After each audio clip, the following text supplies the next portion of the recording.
Vibe blowing up the jack, got the loud jumping up the bag. Everything I'm on slack. Everything I do is got the band jumping up the bag. Vibe blowing up my jack, got the loud jumping up the bag. Everything I'm on slack. Everything I do is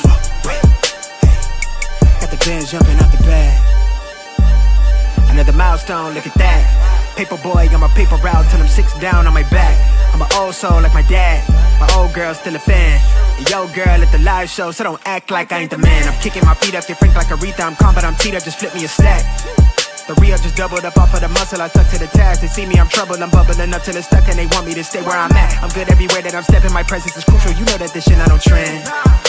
On a big wave, I'm controlling the tide. Snake eyes when you rolling the dice. So with the stakes inside, I can never take another nigga advice. They can't reach the sky, I'm aiming up high. I just wanna know what it's like. Y'all know what it's like, I come from outside of this. Out the quicksand, I'm the big man, doing big things. Cop a big change, up a state lines, doing stage dives on cam. It ain't no limit to my vision. Check the temp, I'm on fire with it. Got the bands jumping out the bag, Prosecco on ice. I'm nobody nice, gonna run up a check. Demand my respect, I'm doing the most. I never quit, they want me to quit. I'm good as it come, I'm good as it gets. Vibe blowing at the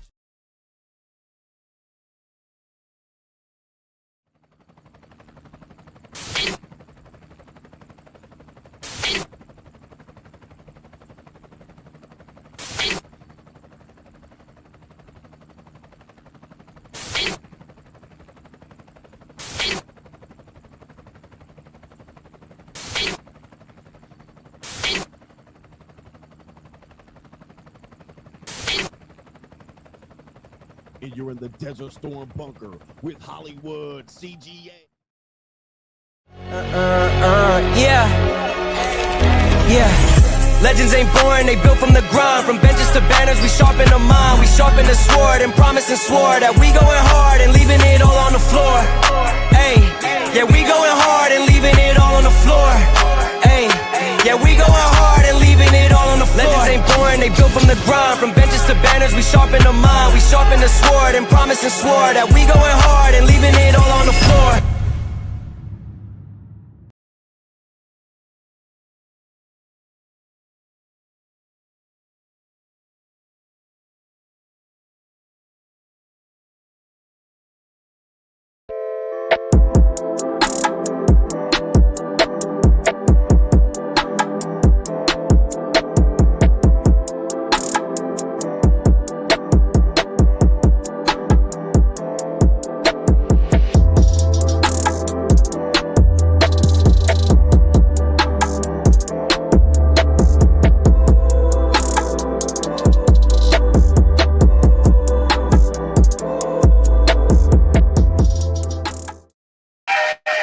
What's going on, everybody? It is Coach Greg Adams back in here with another YouTube live stream. Shout out to the Coach Gang. And that's you. For being in here, being involved, and being active on this YouTube channel. And welcome back to the Boss Up Show.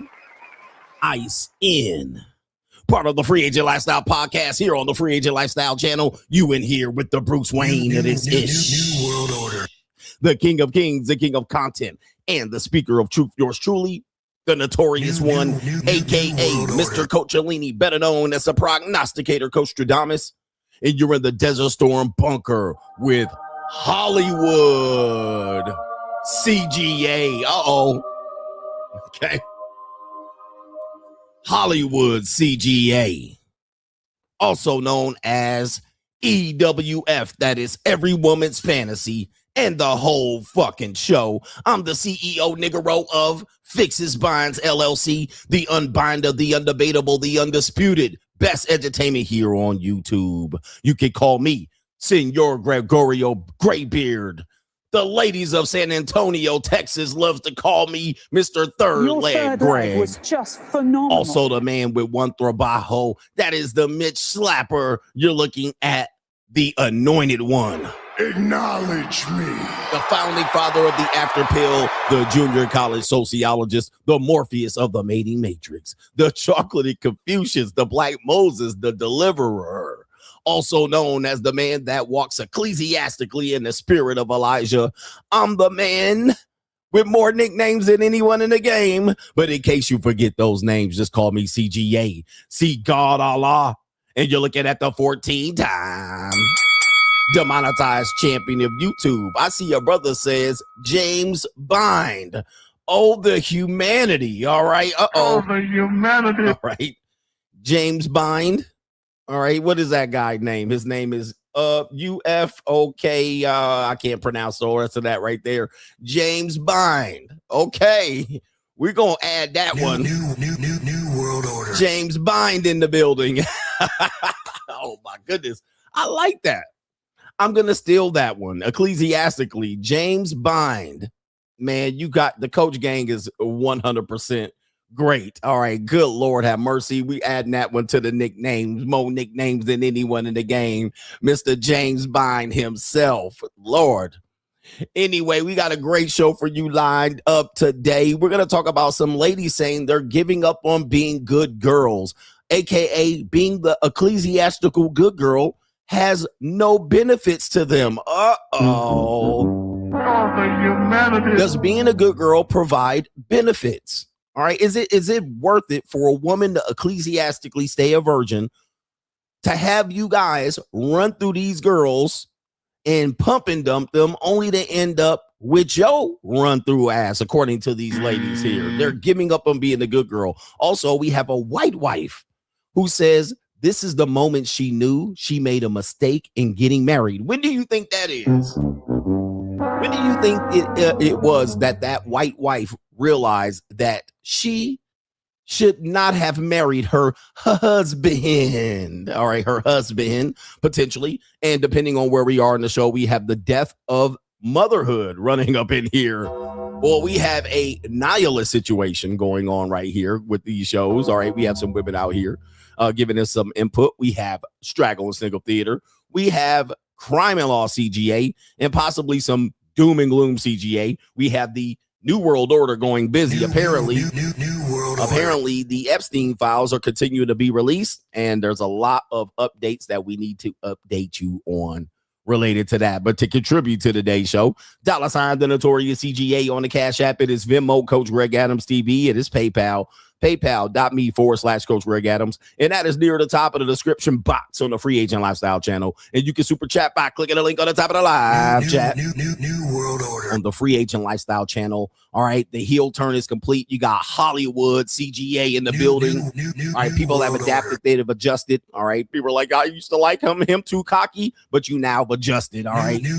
We're 4 months into the best heel turn on YouTube. All right, the only best heel turn, the only heel turn on YouTube. All right, the only man to turn on his audience and tell them the Mitch ass niggas to stick it. All right, because men are the new women. In fact, in my opinion, men ain't even trying at this particular point. I mean, it's pathetic. All right, it's absolutely pathetic, guys. We got to have a conversation about this. I know men want to be simple. I know you want to leave me. But I know you niggas want to be simple, you men, but men ain't even trying no more. Now, here's the thing. I know what men going to say. Well, it ain't worth trying no more. What's not worth trying no more? What's not worth? See, I know what you're going to say, you bitch ass nigga.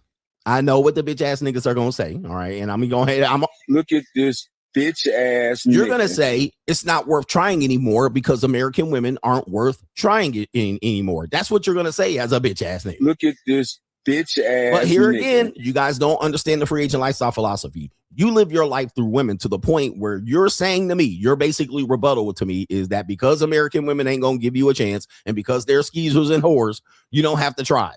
That's what you're going to say. That's what you're going to say.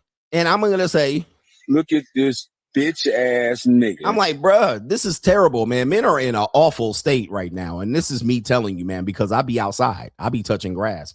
Men are low effort ass niggas, man. I'm telling you. Look at this bitch ass and nigga. I'm not, ladies, I feel it, but you know what I mean? I ain't even trying to cape for you. I'm talking about just your everyday effort. Niggas is low effort. Look at this bitch ass nigga. Men are so low effort, it's pathetic. I see y'all outside. All right. I see y'all outside with your too tight clothes on and shit, belly fat hanging over the top of your belt, Pillsbury biscuit can. Men are the new women. Look at this bitch ass nigga. Okay, men are the new women. Okay, y'all ain't even trying. Scruffy ass, non-connecting ass, beard ass niggas, ashy ass lips. All right, regular ass shoes, man. When it's time to dress up, y'all niggas don't want to dress up. You put on the suit, don't even put on those slippery shoes. I mean, y'all gotta wear sneakers with your suits. These niggas, man. Look at this bitch ass nigga. No, man, get some slippery shoes on, man.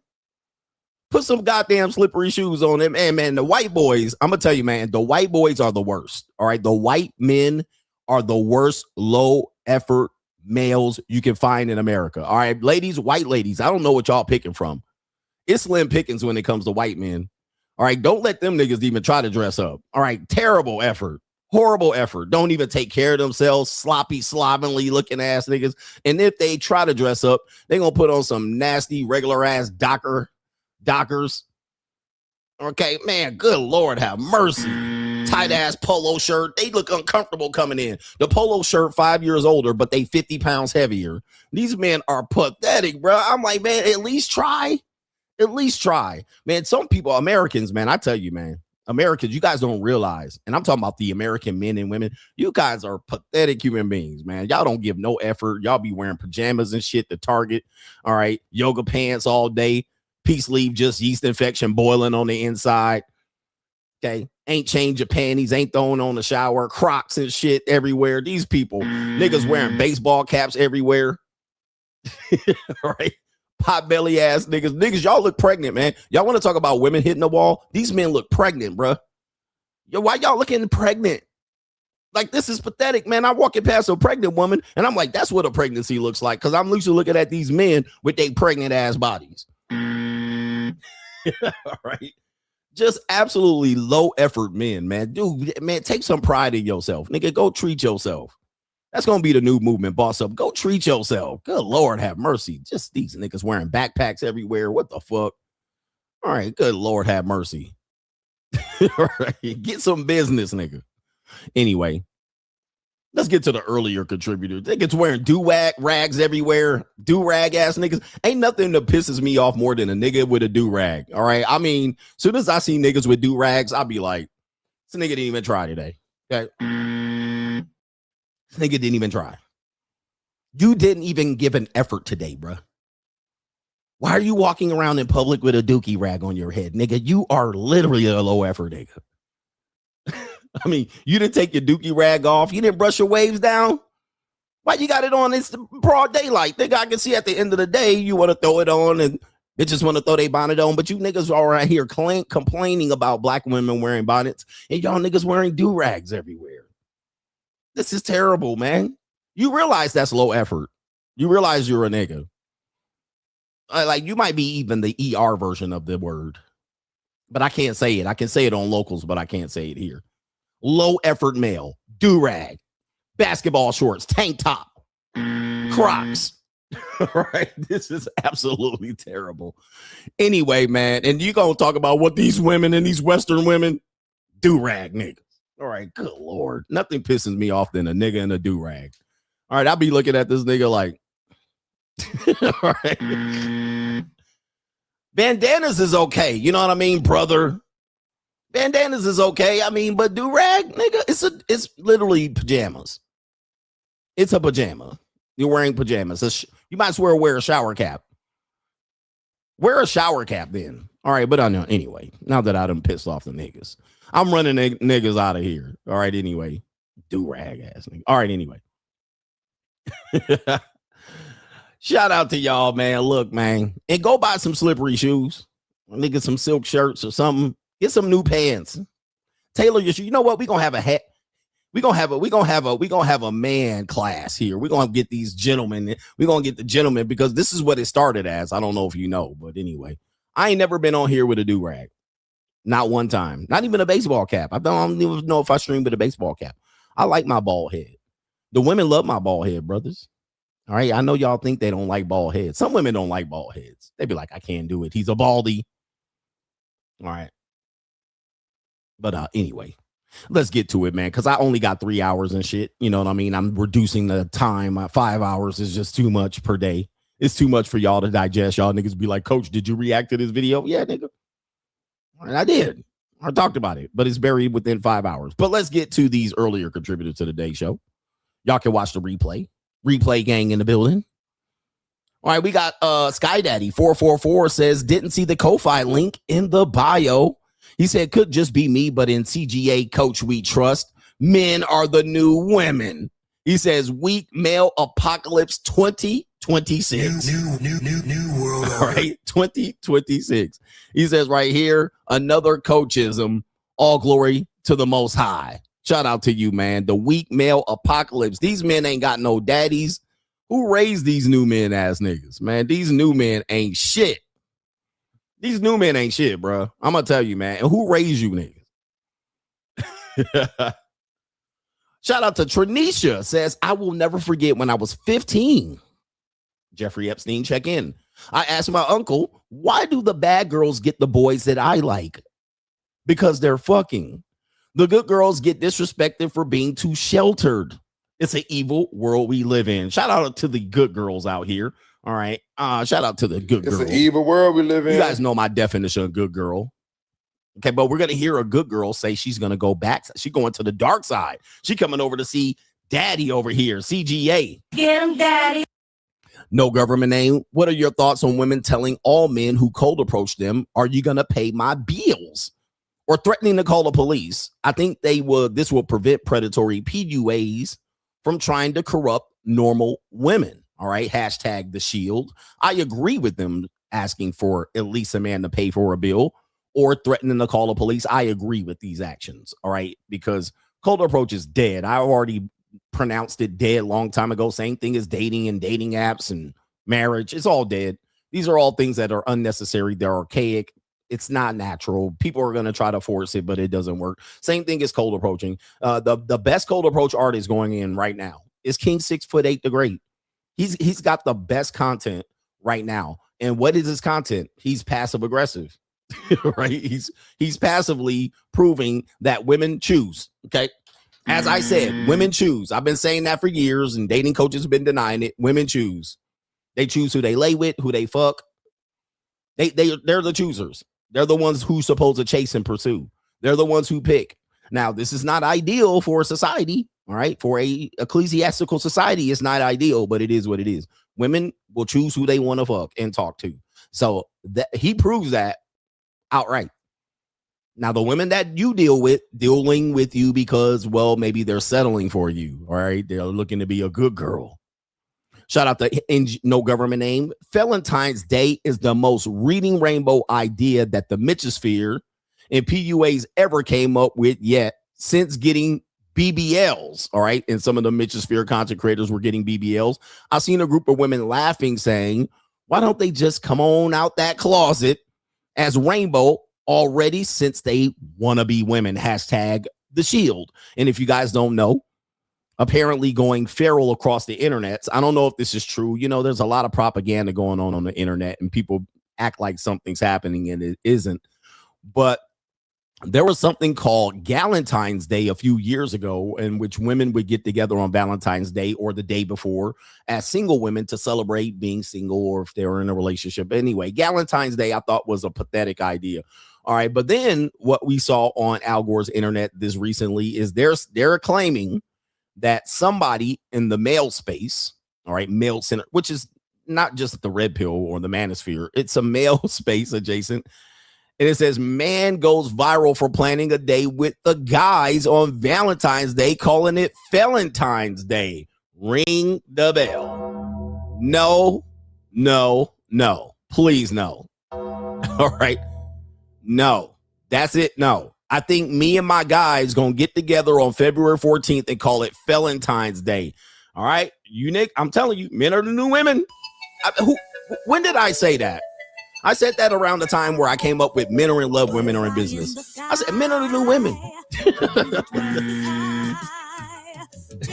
No, man, any reason to get together. And then we saw Andrew Tate and Sneeko and Myron all get together with the Nick Fuentes and that Fugazi. All right, that was a Fugazi parade. All right, what's going on, man? Hey, Myron, Y'all look real maggoty in that damn picture, bro. With that one nigga, what's the one dating coach nigga? I know he a maggot. I know he a maggot. I know a maggot when I see one. That tight suit wearing ass nigga. I know he's 6'4", but he look like a whole Fugazi parade looking around in that motherfucker, bruh. All right, all the red pill is a maggot. All right, y'all some maggots out here, bruh. All right. Y'all some maggots. This is y'all. I can't do it with the male space no more, man. I'm on. Hey, Hollywood CGA. Don't associate me with these maggots. New world Justin, order. what's his name? Justin something. Man, he looked like a whole maggot in that picture. All right, bro, stop with the bullshit. All right, anyway, these maggots in the male space, man, just come on out. The Mitchosphere. I told you the Mitchosphere, man. This space is cooked. Y'all got y'all pick the worst motherfucking leaders. Y'all pick the worst people to speak for y'all. All right, anyway, they don't speak for me, nigga. None of them niggas speak for me. Oh my lord. Anyway, Callie West says, this chick almost crashed my car in the third lane. Then I realized all this hoe was, he says, all this hoe was a bird brain. Salute the CGA on locals, showing he's also Mr. CYA. Cover your ass is the motto, which is why he had that ling down and out like she lost the lottery. All right. I wonder what happened to her, but she was getting poked on, I'm pretty sure, unless she found her a super Saiyan simp. Okay. A man supporting man says, hey, TGA, I never knew I'll make that chubby chase. Wait a minute. I never knew I'll make that chubby chaser upset with my recent videos. Oh, the chubby chasers. You never. Oh, a man supporting men. That's the Instagram. So, yeah, you made the chubby chasers upset with your recent video of the brother. I believe he's a passport bro. He's a content creator on YouTube. He's talking about stuff that I've been saying. Men choose fat women because of low self-esteem. Now, listen, there's such thing as a fat fetish. Like, you know what I mean? Everybody, you know, like all women can get fucked, but a lot of guys will say they prefer a type of woman, and it's only because they can't get a type of woman they want. Like they'll say they like big women, but then they'll follow, you know, slim, thick women or, you know, women that are not fat on Instagram. That's what they desire. But you're right. You're right. Ain't nothing wrong with being a chubby chaser. But it's something wrong with you when you say you prefer it. All right. Because if that's the case, if you preferred it, I see a whole bunch of fat women getting pregnant and married right now. They would be married. They would be leading in marriage. Now, that's not the case. When I see women getting married, they almost ain't fat until they're married. Shout out to Urban Nationalist says Andrew Wilson is a plant 100%. Seen him on the Joe Rogan Experience, and Joe Rogan was looking like, why is he here? All right. Wait a minute. Who are All right. you? If Andrew Wilson got on Joe Rogan, that tells you everything you need to know. This nigga had the worst run in the last 75 days in the history of YouTube, and he ends up on Joe Rogan. By the way, he has a manager, so there goes that. He has a manager, so you know I ain't got no manager like that. Any of you hoes want to manage CGA?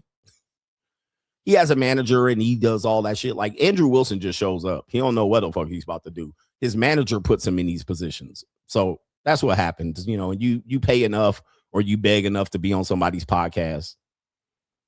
Anyway, yeah, he got a handler. He got a New World Order handler. An MK Ultra handler. It's a male, by the way. Which again, the Mitchosphere, again, you reading Rainbow, nigga, who travels around with a male? I mean, anyway, and who marries a woman that has kids by two other men? Like, I'm telling you, the Mitchosphere, nigga, y'all heroes, man. You men. Is this your game? Huh? Is this your game? Brown sugar, baby. Bill Guillermo says, these delicious ladies are offering girlfriend packages for Valentine's. If you're lucky, you can wine and dine her just so she can have a tummy ache and not give you ecclesiastical punani. Hashtag the shield. All right. Shout out to you. The girlfriend package over there. All right. That's what your girlfriend's probably going to do to you. Ken Rose, shout out to you with the thumbs up. That means we can continue to matriculate the ball downfield. We have coming up on this segment is Doom and Gloom CGA. Okay, man, the New World Order about to get mad at me. I'm about to piss somebody off. at YouTube, but let's get to it.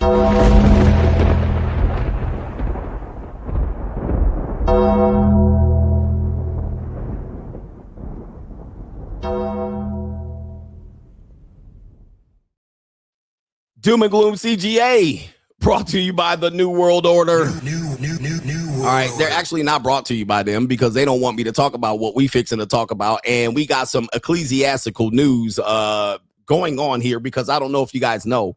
There is the Epstein files are going crazy right now. There's actually too many of the files have been released. As a result, people are just catching up on what they need to report on and all of that stuff. And I know TikTok doesn't want to talk about Epstein, and I don't think YouTube wants to. They used to ban you for talking about it. However, they're talking about it around the world. And not only that, the media is talking about it. And we got some interesting news being reported here from the recent release. Let's listen to this one right here. It says Epstein claims in documents that Bill Gates caught STD from sex with Russian girls, slipped Melinda an antibiotic in latest files released by the Department of Justice. Oh, the humanity. Oh, the humanity. Say it ain't so. Let's read this particular piece of information here. Jeffrey Epstein claimed in July of 2013 that Microsoft co-founder and distributor of the Pokety Poke, New World Order. Bill Gates. Okay, you see us jumping around here, so I'm going to take that off the screen here. It says he claimed in July of 2013 that Microsoft co-founder Bill Gates allegedly, one of the world's richest men, asked one of his advisors to provide him with medicine to treat a sexually transmitted diseases. The consequences of sex with Russian girls. New All right. Oh my goodness. Natashka. All right, goodness. This guy got all of y'all getting the poke, and this nigga was getting antibiotics. But you were getting a poke for COVID. He was telling you to get it. He should have told you that maybe it was an STD test that you guys were getting. Maybe you guys were getting antibiotics the entire time. New World Order. Sex with the Russian girls. I never caught an STI with a Russian. I've messed with a lot of Russian girls. All right, I never caught an STI from any of them. Apparently here, according to the New World Order here, it says right here, the latest convicted pedophile stunning allegations, which were rejected as completely false by Gates spokesman, which includes in a triage of 3.5 million pages of documents released by the Justice Department on Friday. Okay, 3.5 million pages. Yeah. It says Epstein appeared to be making the claims in a draft statement on behalf of Gates' long-term science advisor, Boris Nicola, announcing his intent to leave Bill and Melinda Gates Foundation.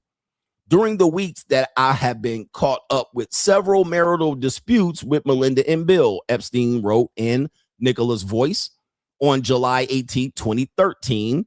And it says, in my role as his right-hand man, I have been asked on multiple occasions and in hindsight, wrongly acquiesced into participating in things that have ranged from morally inappropriate to the ethically unsound, and have been repeatedly asked to do things to get near and possibly over the line into the illegal. From helping Bill to get drugs in order to deal with the consequences of sex with Russian girls, to facilitating his illicit trysts with married women, to being asked to provide Adderall for bridge tournaments. I feel I owe it to my friends and future colleagues to admit a moral failure, to ask for forgiveness, and to move on with my life. Okay, there's a lot there coming up here in this particular thing. And then it says right here, you, Bill, implore me to please delete the emails regarding your STD. Your request that I provide you antibiotics that you can serendipitously give to Melinda, and the description of your peni. The draft went on, and I am concerned that if Melinda decides, as you said, to file for a public divorce, the damage done to the pledge program alone will result in billions of dollars of money no longer being used for social good, as I am sure that some wives and husbands would feel free to retreat from their commitments. Okay, and it says Epstein had threatened to expose Gates' alleged affair with Russian bridge player Mila Antonova Kornikova in 2017, purportedly because Bill wouldn't join a charitable fund. The financier began with JP Morgan and Chase. The Wall Street Journal previously reported on this. I know you guys are thinking, CGA, you're talking about stuff that's going to get you in trouble. However, this is stuff widely reported by the Wall Street Journal, the New York Times, the New York Post, and so forth and so on. And who is that right there? Okay. Wait a minute. That's not Melinda. Who are you? I thought he liked Ling-Lings, to be honest with you. But listen, when you poking on stuff, you don't really be caring about what your preference is. You be like, I'll take a Ling, I'll take a Natasha, I'll take a... Wow, I can't say that over here. I can say it on locals, but you guys know what I was going to say. Well, you can't say it, but you know what I was going to say. Renines with River Pitch. All right. And what of the exposure of these Natashkas and Lings to our national security? All right, we'll talk about that later on. Doom and Gloom presses on. Apparently, something that I've been warning you 50-50 niggies about. It says right here, too broke to break up. More Americans than ever are staying in relationships because they can't afford to be single and live on their own, new research shows. Oh boy, CGA proven right again. This is why I told you 50-50 relationships are not ideal. Men, step up and be leaders, be better men. If you want a girl, step up and be a leader, man. Put some money, get some money, nigga. Why? Because you got leverage, because you can dip. But you 50-50 niggas gonna find yourself in a situation. And what do I tell you? Just because you see people in relationships doesn't mean the relationship is going well. People function in relationships that the relationships is already dead. The woman's already emotionally divorced him. She's gonna literally legally divorce him. It's just a matter of when. Okay, it's a matter of when. They've already broken up. They don't even fuck no more. Actually, I knew a couple that literally was married. They divorced and they still live together, but they're multimillionaires. They still do everything like they're married. I was shocked when they told me they were divorced. I was flabbergasted. I knew them. I know their family and all of that. They were like, yeah, we're legally divorced. You wouldn't have never known. They go to lunch together. They walk on the beach together. They do everything together. They visit their grandkids. They take pictures on Facebook. You would have never known, but they got legally divorced. So I've been saying this for a long time that a lot of people are too broke to get out of relationships. One of the deterrents of leaving a relationship is you can't afford to leave. Number one. One of the deterrents of divorce is that you can't afford two households. Like a man's like, well, if I divorce, how am I going to afford my household and her household, or my household and a portion of her household? So a lot of people will just stick around. Let's hear this data, CGA proven again. Once again, it says a growing number of Americans are sticking it out in relationships, not because they want to, but because they financially can't afford to leave. Can't you get it through your thick skull that I'm broke? Dead, flat, people stony faking broke. the funk. I've got $3.85 in my purse. A recent survey suggests that 1 in 4 people stay with a partner because the cost of starting over feels impossible.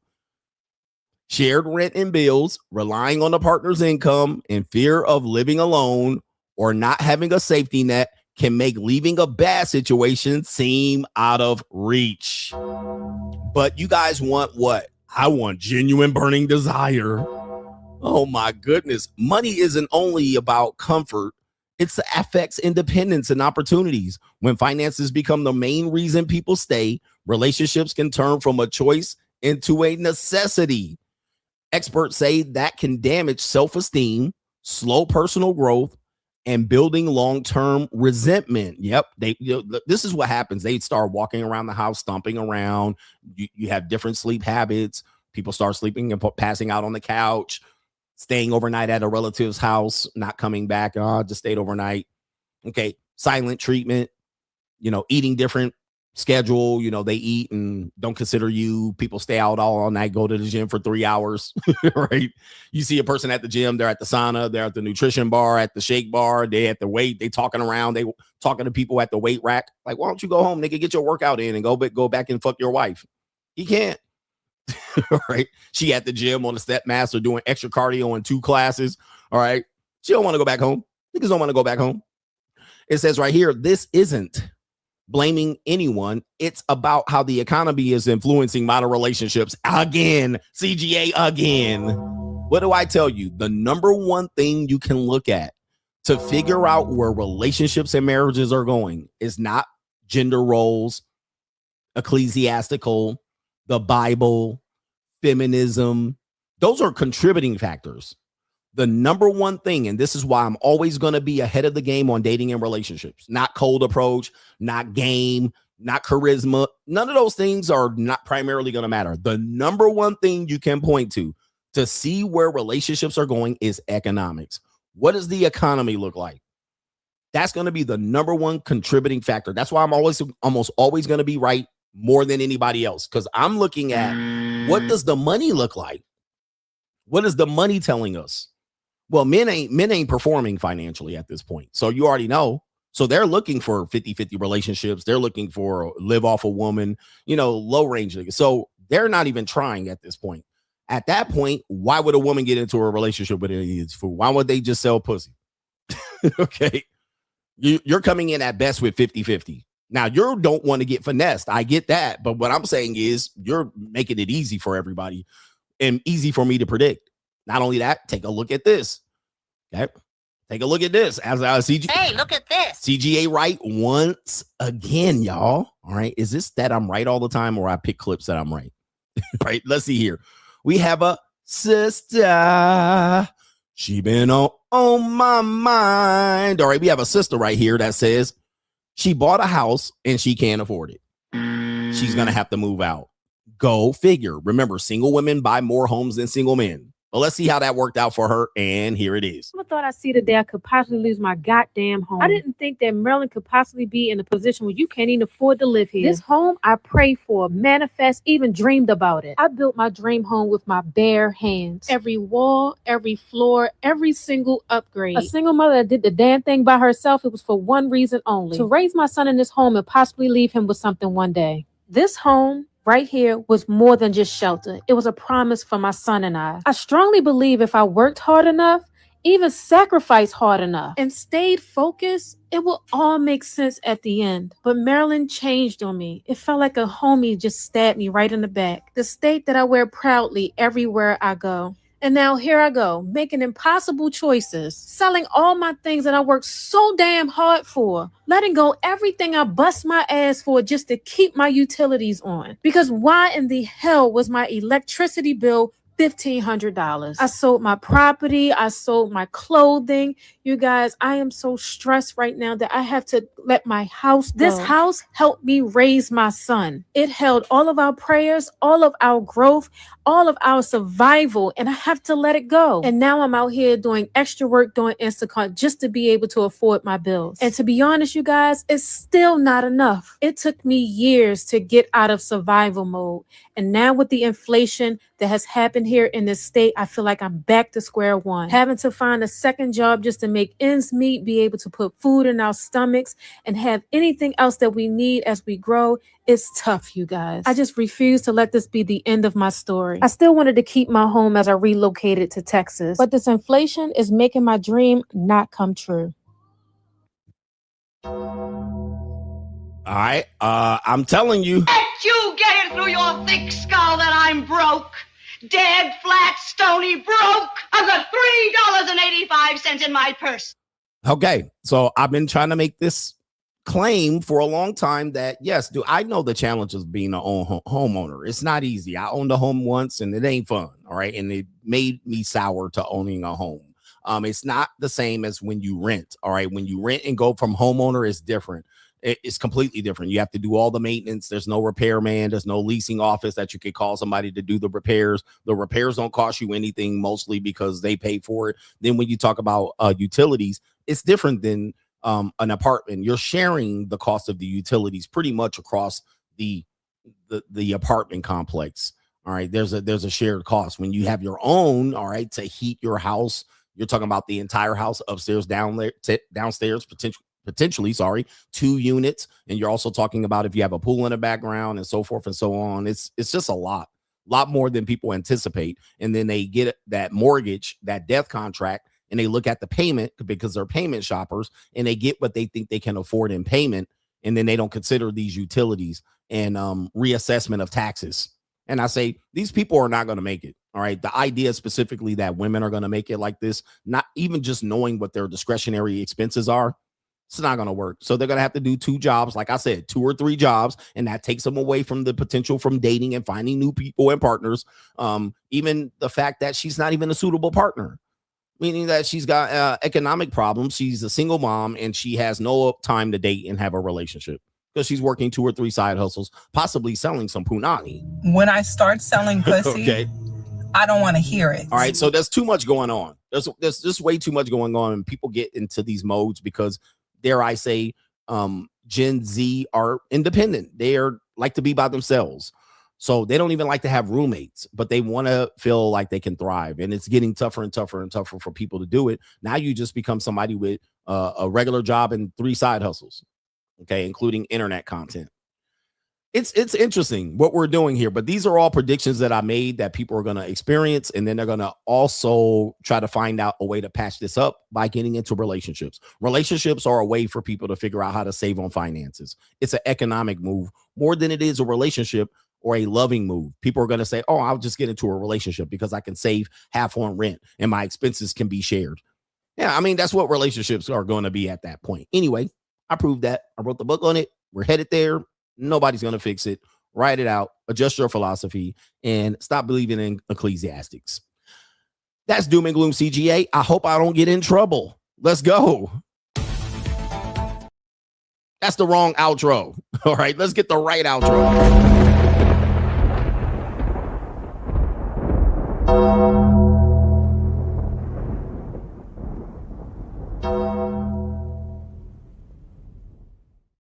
Hey, that was the Doom and Gloom report. Do me a favor. Give me the likes. Don't pass the scroll. We're at 1,400 people, almost at 1,500 people. We've already We already blew. Pause. Whoever was on live out of the water right now. I think Anton the only one that got more than me right now, but that'll change here once y'all leave Anton's stream and come over to a real live stream. All right, but anyway, Anton. All right, no diss.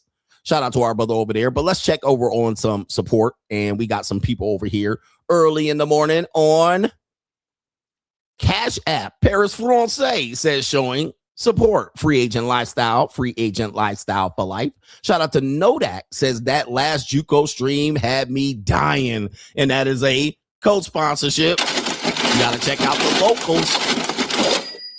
Hashtag the shield. I mean, Money Mindset do locals stream in the morning yesterday, and Money Mindset, the best 2 streams back to back we've ever had. Okay, if you miss Money Mindset, I know there's a lot of brokies here. All right, y'all still ain't plunked down your Money Mindset money. You're still up in there. What locals? What him a grifter? If y'all haven't joined the Money Mindset and locals, y'all missing out, man. We have new people that join, and they are blown away at the quality of the content, the quality of the edutainment over on locals, the quality of the information over on Money Mindset. We had a masterclass yesterday by Maestro. Masterclass, absolute masterclass on AI. So much information, my head was spinning. Okay, so shout out to those people there. And somebody's gonna ask me, how do I click the link? Bro, I'm telling you, if you don't know how to get to it, I don't know what to tell you. All right, if you've watched me long enough, you know how to get to it. All right, Money Mindset, patreon.com/Coach Greg Adams. Money Mindset level, get to it. And we also have locals, CoachGregAdams.locals.com, nigga. I mean, we are putting out crazy ass content over there. So much information. And back-to-back streams. We hit 2 home runs yesterday with Money Mindset and locals. Eric Scott Sermon is in the building. Shout out to you. We got our brother. It is Francisco. He says, just became a member of the Shield. All right. Mentor, shout out to you, man. So we got a member of the Shield. And if you ever hear member of the Shield, people say the Shield. The Shield are people who are members of the Money Mindset, members of locals, and you make your contribution daily during a live stream. You are a member of the Shield. You are a love it, trusted member of the Shield. And yes, it has its benefits. All right. You get discounts on course releases, big discount on the last course release. We did 20K in the last month on the luxury dating course. All right. Niggas be like, he ain't selling. All right. Okay. We did 20K. Okay. I'm not the one to tell you what the money is, but it is what it is.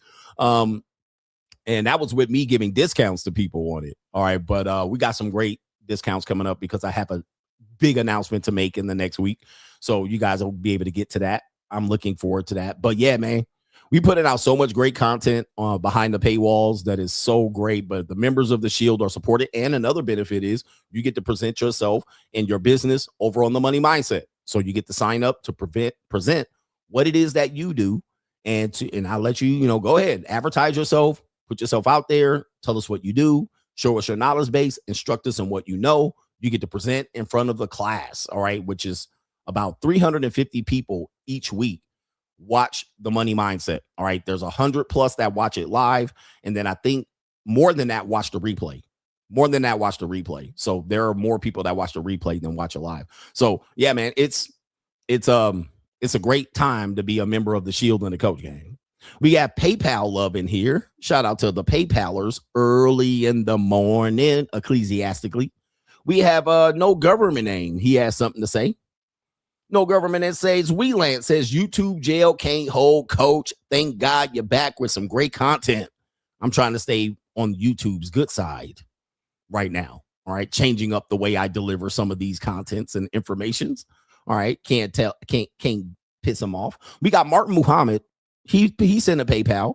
He says, Coach, I learned about the book Build a Story Brand 2.0 in the Money Mindset. And we got a Locals live version of its power yesterday in Locals. The Wandering Ling Ling. What a story. Sorry for you guys if you missed it. Whew.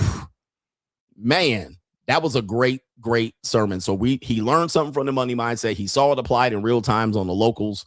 What a time to be alive. All right. We got a couple of other brothers on the PayPal that we need to acknowledge. It is Mr. Travolta says, shout out to you, Coach. That JUCO tale from the weekend stream was hilarious. Some of these bitches are so ungrateful. Then when you pull the Uno reverse on their ass, they start crying. Have some humanity. You're so mean. All right. Oh, the humanity. All right. All of a sudden, I lied to her. I'm like, bitch, you lied to me. Like, you didn't have to lie to me. I'm like, dude, I'm telling you, the projection was crazy. She called me. She accused me of lying to her.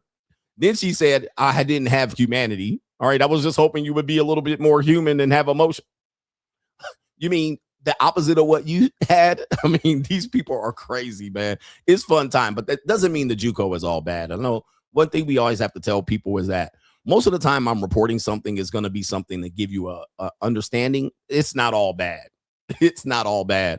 Shout out to actual King Smith says, when is the next Coach Gang meeting? I'm going to show up in a Dookie rag and a FUBU jersey. All right. Shout out to you. All right. We're going to have some Coach Gang meetings. We're going to have another Las Vegas event, I'm pretty sure. Shout out to KT the King says, good morning, CGA. Please address the issue of male jealousy more often and the men who demonize other men who strive to be intellectually masculine in their respective lives. As I said, KT, you're right. A lot of dudes are low frequency. A lot of dudes don't want to achieve, so they see your need to achieve as doing better than them, and it reflects on them negatively. They missed the opportunity. They could have duplicated everything you did, but they sat back and watched you, probably thinking that it wouldn't work out. And then when it works out, male jealousy rears its ugly head. As I said, male jealousy is more dangerous than female jealousy. All right, men have to worry about male jealousy way more than they have to worry about female jealousy, because a nigga will kill you. They'll kill you and rob you and maim you, all of that, all because they a hater. Matter of fact, I was listening. Who was I riding with? I was riding with someone, a Ling. And a couple of rappers popped up back to back.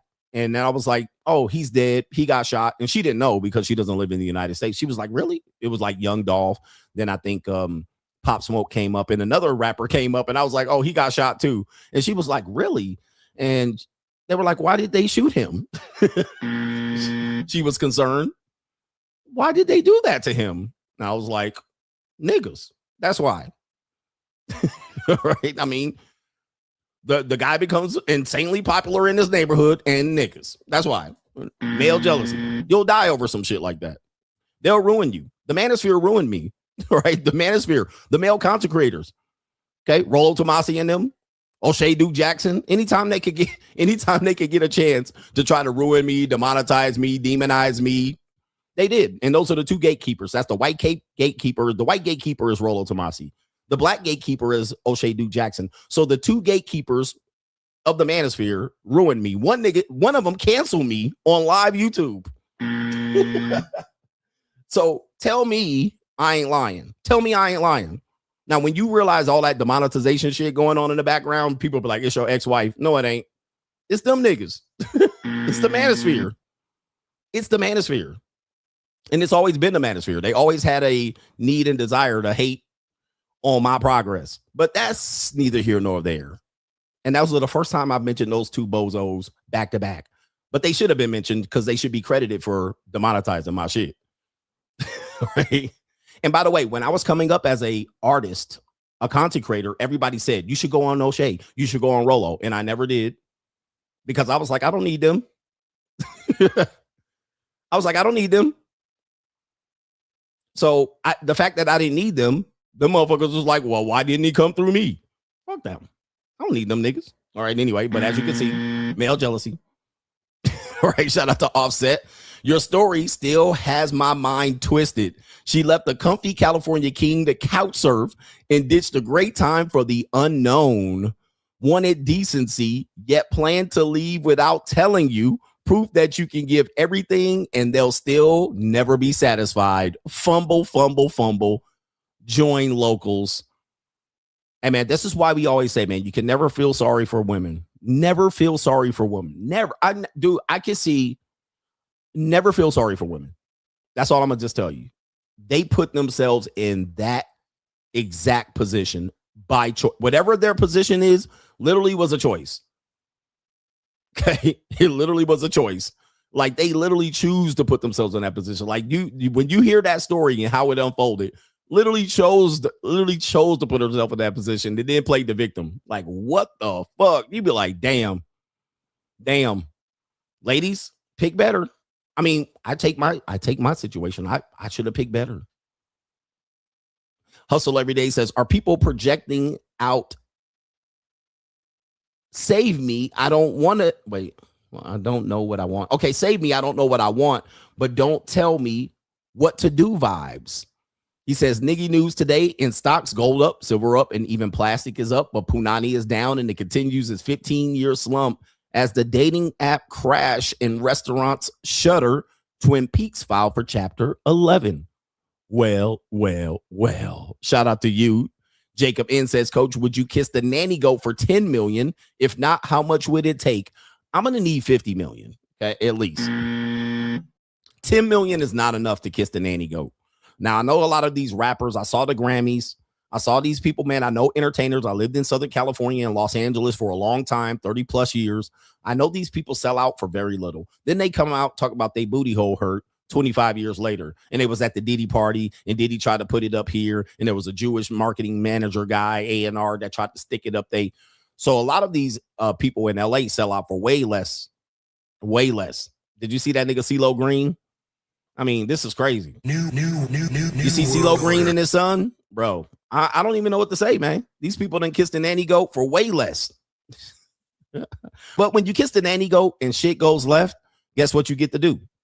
You get to get a bail out of jail card. CeeLo Green. CeeLo, how do you spell that shit? All right, here we go right here. CeeLo Green and his son. So when you get some charges, you can get bailed out. All right, so we're going to take a look at this real quick on entertainment, New World Order tonight. Here we go right here. This is CeeLo Green. That's his son, y'all. I told you men are the new one. The clips, man. Wasn't it sick? Yes, absolutely. Yeah, absolutely. Oh, this is my young son. Hello, Nick. Lake. Like Lake Erie. That is. All right. Oh, the humanity. Wait a minute. Who are you? Ringeth the belleth.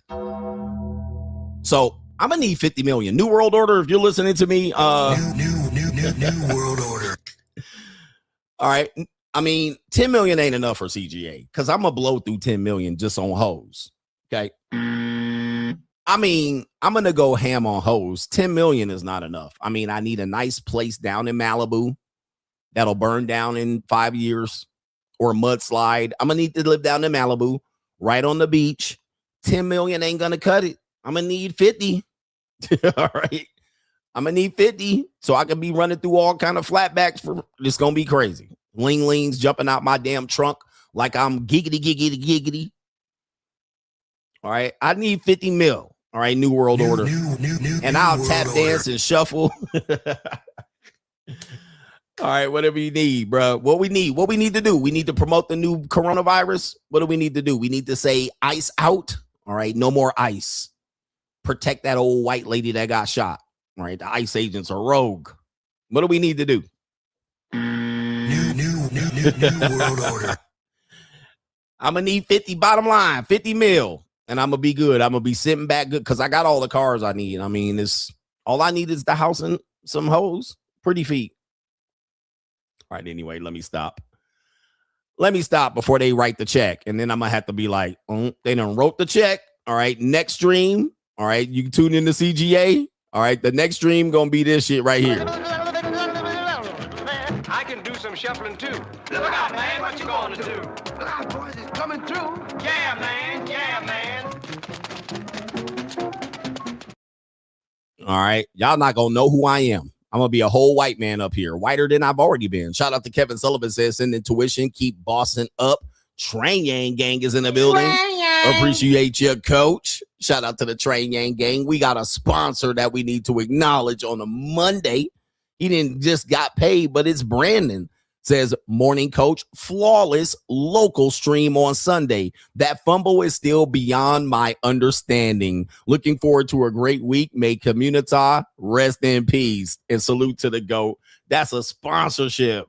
Thank goodness.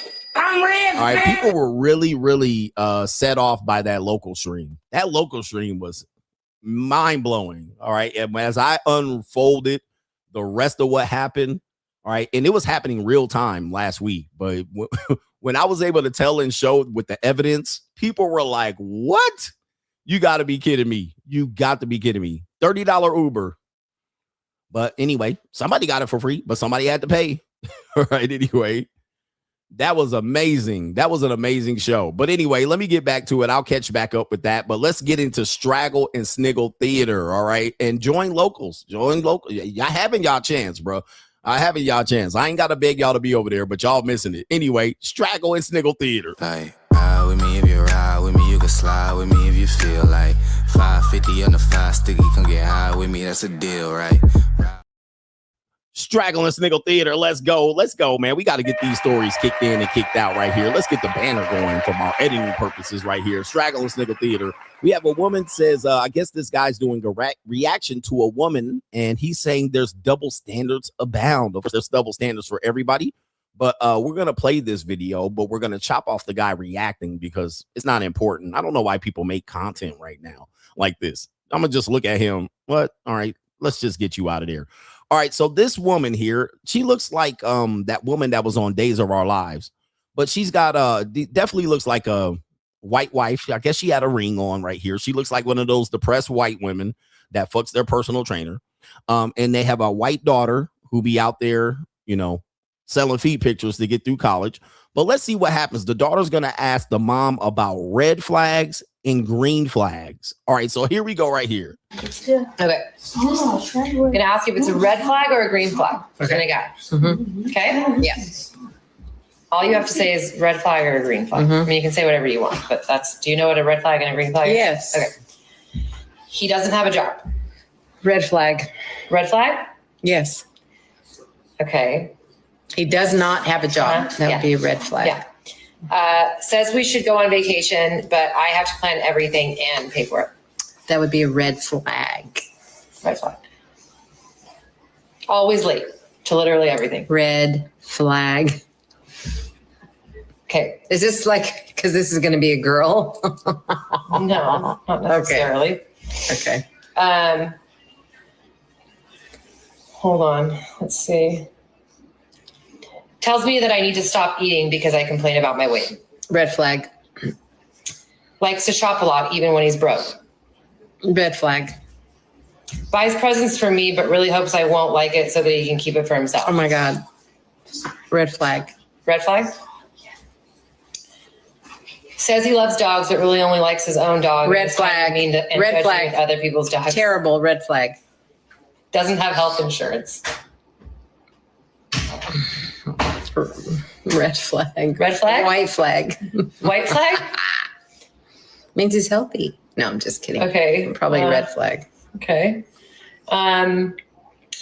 These are all things only a girl can do. Will not call me for days because he gets too invested in his Kindle. No, red flag. Red flag? In his Kindle. Are you describing me, bitch?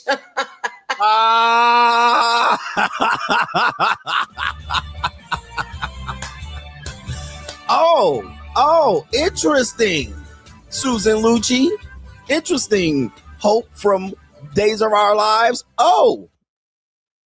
So all of those obvious red flags. Oh, red flag. Red flag. Bitch, that's you. All right. And the daughter knows it. And that's you. That's you. Daughter described it to a T, and she a walking red flag. That's you. And that's you. That's interesting. We were just talking about that. Like, they literally will be projecting on you about how much you a loser, and then they the whole loser. Like, they the whole red flag. Oh my goodness, ma'am. Wait a minute. And the sad part about it is the daughter knew, and she was reading from this list, picking out all these qualities that reflected her.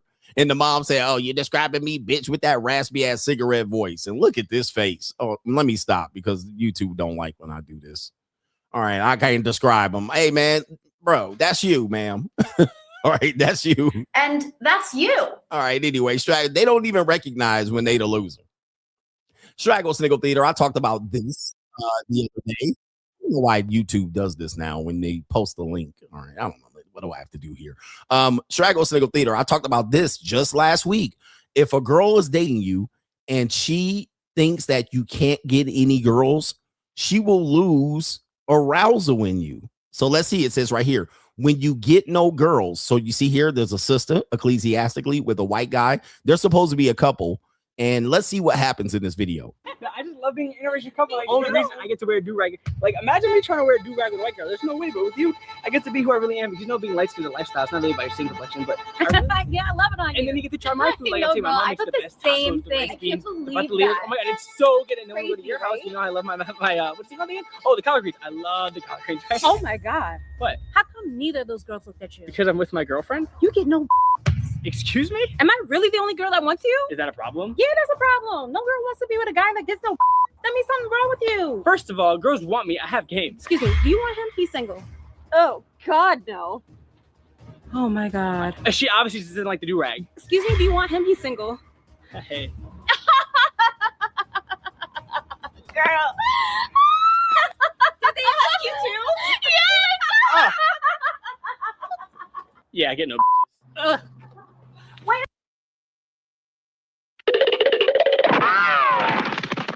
Now, this dynamic is ever present in our relationships. When we talk about the 80-20 rule, you talk about all of these 666s and all of these things here, and women share the top guys, 6'8". The struggles of men and the loneliness epidemic. You know, 60% of women say they're in a relationship compared to 30% of men. So we obviously know they're sharing the same guys. This is not, you know, can't be disputed. Doesn't mean you can't find success. It just means that's the case. And it even shows that if social proof is not recognized, like other women don't validate you, she's going to get the ick. Other women don't pursue you. She's going to get the ick. You got your DMs are dry. You got 47 followers on Instagram. She's going to get the ick. They know this. We know this. Some people will deny it, but it's the truth, unfortunately. Okay. You could like Yu-Gi-Oh cards and you're watching Why Not videos of people opening packages of Yu-Gi-Oh. No pussy. It's gonna dry up like the Sahara Desert. Your girlfriend's gonna find somebody else to fuck. Sorry. We got Straggle Sniggle Theater presses on. We have a guy with the pimp. We got a pimpism. We got the ism in the building. Remember, I warned you about this. A lot of guys that claim that their pimps are just bums. Number one, they're bums. Number two, they're boyfriend pimps. They're in relationships. Now, that doesn't indicate all relationships, but the lover boy thing, you know, the woman starts off as a girlfriend and then they're in a bind and then he figures out how to pimp his girlfriend. We know this is the case, but they'll come up here and say they're 100% non-perpetrating pimp. They'll come up here and say they got the ism, right? But they really don't. So we got a Pookie pimp here that says my girlfriend was a 304 and I lived off of her. I was a boyfriend pimp. Here we go. Boyfriend pimp. A what? I was a boyfriend pimp. What does that even mean? Explain that. Yeah, explain boyfriend. Like, come on, man. My girlfriend was already in that life. She would give me half of whatever she did at the time when we was together. Okay. I'm kissing her. Like, that's like my girl. I'm got real feelings for her, but she out. Was she working her thing? Yeah. I don't got a pimp bone in my body. You definitely had a pimp pocket. Nah, I was, yeah. What was your pimp name? What was my pimp name? Yeah, I know you had something fly. You didn't even come across. Look, I wasn't sending her though. Like I wasn't like go do. She was this. Already working. She was already working. She just was generous enough to share what she made with me, being that I was her boyfriend. Like, she's actually a great woman, man. And I wish her the best, bro. Do you have the stomach to watch a girl that you really love? To watch some motherfucker that got more money than you, that's more handsome than you, that's built more better than you, fuck your bitch for a fee? Anybody can fuck my bitch if the price is right.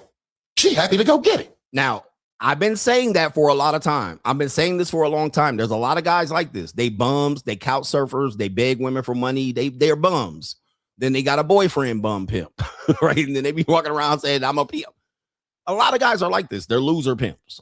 Okay, they ain't got their own house. They can't get their own house, but they'll tell you how much they pimping, but they couch surfing. In this situation, I also said they also will do something that I will say that people don't realize. It's like cuckery. It's like cucking. Sometimes they're even in the room. Like they'll be in the motel room and the pimp boyfriend will be in the bathroom, or she'll be in the house and he'll be in the parking lot. He's relatively close to the situation, or he'll park down the street. Or, you know, she'll get to the house and she'll drop the location. I'm telling you, man, a lot of it is very much cuck lifestyle, even to the point where a lot of people don't realize it. And when y'all big up pimping, I'll be like, right? I'll be like, wow, you can't big up all of them because they're not all this 100% sitting them and making money and counting, talking shit, swallowing spit, sitting that Pioneer chicken roasting. No, man, they're out there really bums. They have nothing else better to do. This is the only thing they can possibly do. And I see niggies doing this in Japan. So it's a niggy thing, number one. In fact, Las Vegas Police Department said 99% of pimps that live in Las Vegas are black. So it's definitely a niggy lifestyle. It's something that niggies definitely have thrived on and marketed, and they think it's a big deal. But I'm like, if you look back at how they carry themselves, I was like, the girl that they're pimping is their girlfriend. That's who they get sex from. They kiss them. The same woman that y'all saying that he's got authority over and he knows, she's giving a blowjob to another man, condom on or condom off, and he kisses her after, because sometimes the girls don't kiss the Johns or the Tricks, but the pimp does. The pimp does. The pimp kisses her on the lips. The same lips, but because he gets money from her, he's the man.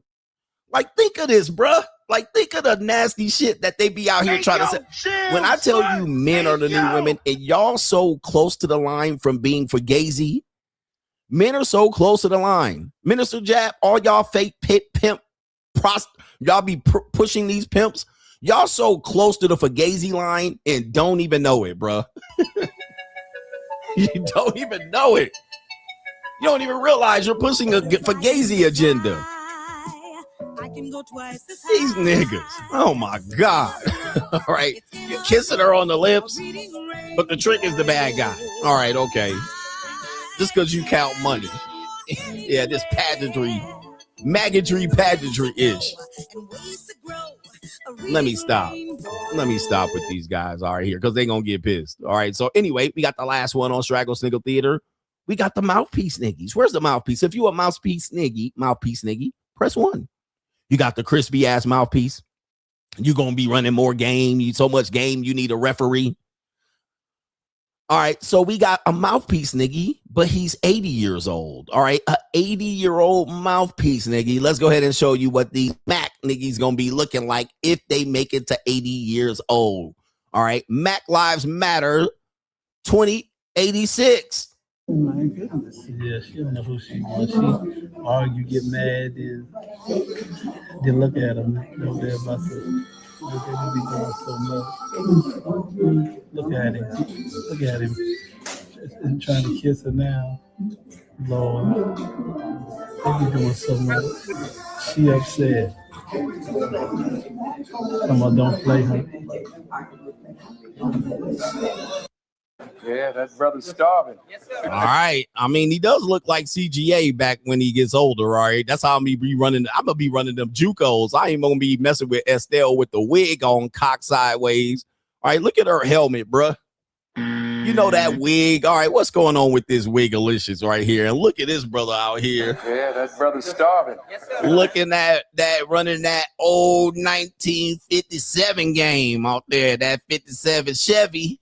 All right, got that 57 Chevy game going on. That la la la la la la la la la la shiboot shiboot la la la la la la la la la la shiboot da doom doom doom. All right, ass nigga. All right, that Coolie High shit going on. Come on, don't play with her like that. But where's she going? She can't go nowhere. Oh. Damn, she can't even run. Her legs don't work, fam. She can't even run from this motherfucker. Legs don't work. All right, damn, he all in her grill, and she ain't got no grill. He got all his teethus, though. Look at her. Like, they kissed her.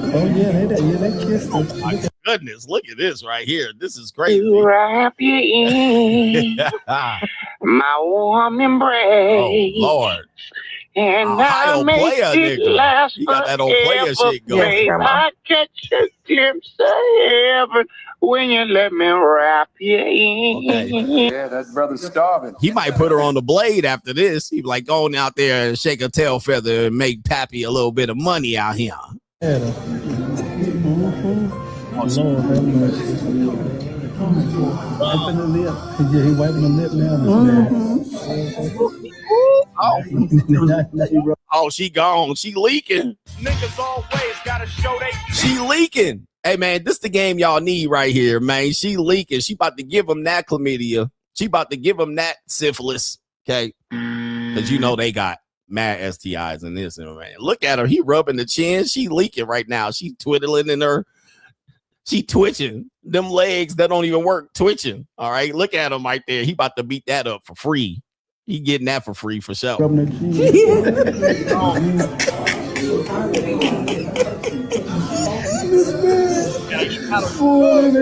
at her. Look at her. He like, who's the Mac? Is there some brother in the big hat thinking he can get any bitch with a good rap?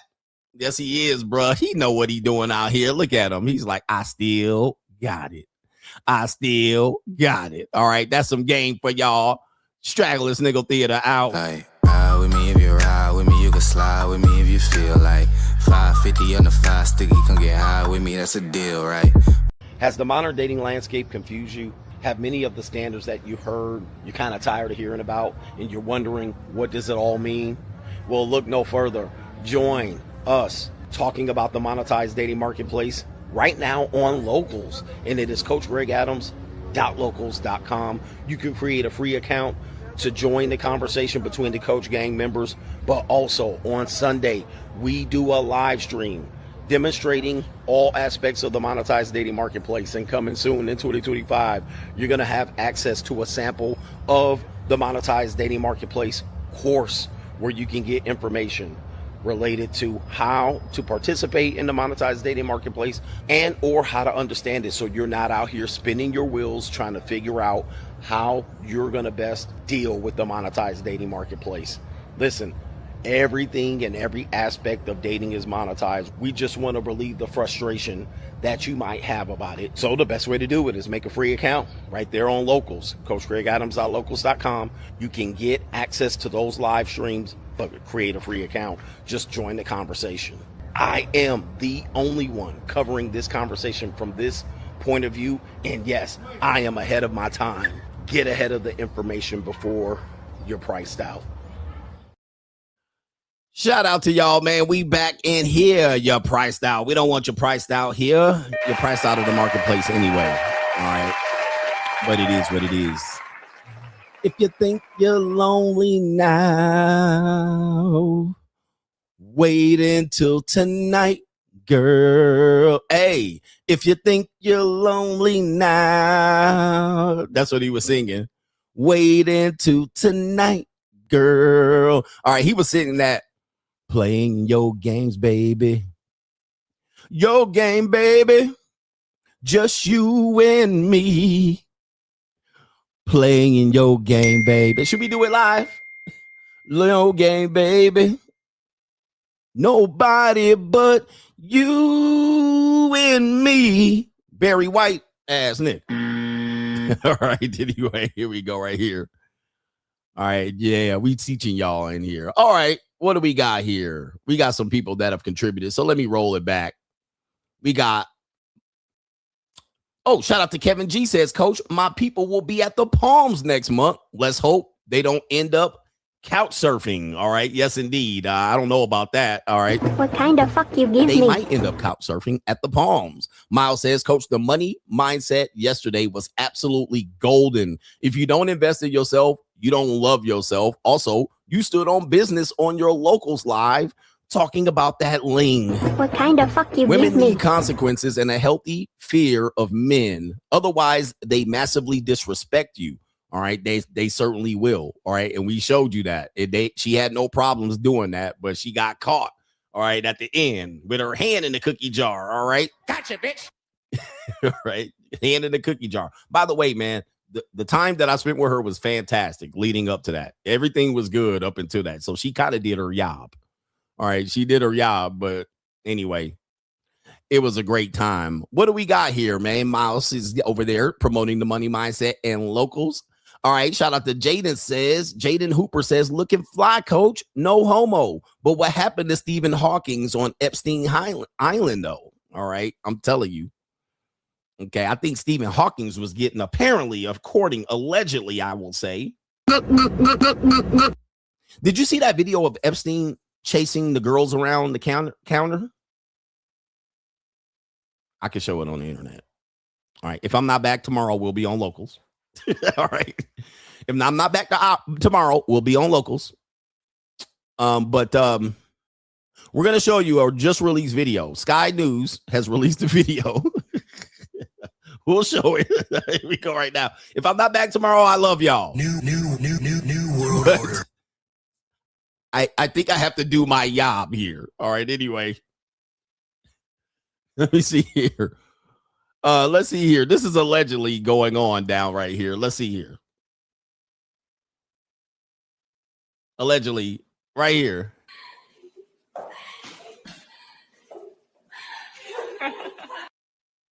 Oh, no. Oh, the humanity.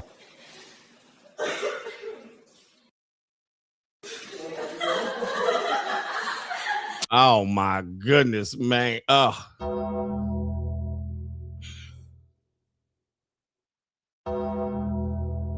That looks like me chasing linglings around my house. Right? I definitely be chasing. I be chasing lings around, but them sound like some girls. All right. Linglings be sounding like girls too, but What kind of fuck you give me? all right. Them little blocks look little. All right. This nigga all on the counter. Oh my Lord. Whose daughters were those? That was somebody's daughter. This is a crazy shit, man. Anyway.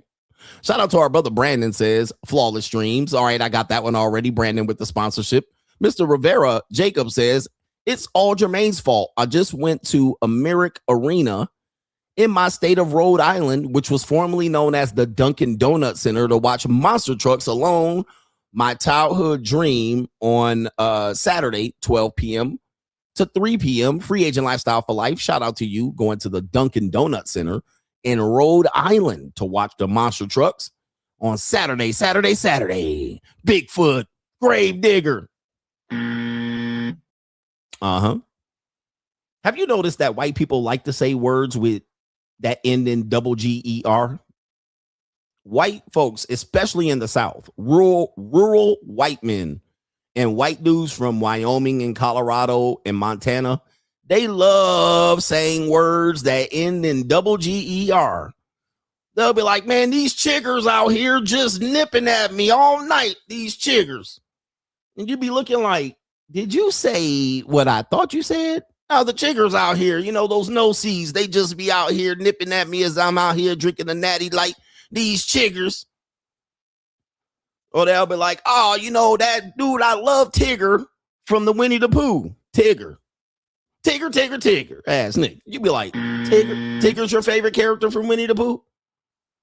Oh, I tell you, I love that grave digger. I used to be a ditch digger. All right, I'm a poker, a choker, and the digger. All right, digger. You be like, why you just pronouncing that? You're going in pronouncing it extra. Yeah, they be putting the emphasis on it. No, they're diggers. The grave digger, the digger. All right, we call him the digger. Dirt diggler, digging. All right. You know, I gotta change my trigger on my trigger. Is if I pull the trigger. All right, anytime I see a tigger, pull the trigger on the tigger. Trigger. Grave digger, Dolph Ziggler. All right. They say everything but it. Man, I need to get bigger tires. All right, them tires need to be bigger. All right, around here we raise bigger tires, bigger. All right. Go figure, you triggered down there getting eaten by jiggers. Anyway, have you noticed it, or is it just me? Is it just me or no? I think it's just me. I'm the only one tripping. I'm tripping. All right, I'm tripping. I'm making it up. I'm looking for racism where there's none. It happens sometimes, even to the best of us. All right, anyway, Arnold Schwarzenegger. He's my favorite character. That's Schwarzenegger. All right, anyway, Schwarzenegger. I didn't say it. All right, anyway. I'm making it up. I know I was looking for racism where there was none. I'm guilty. I'm guilty. Maybe there's no racism there.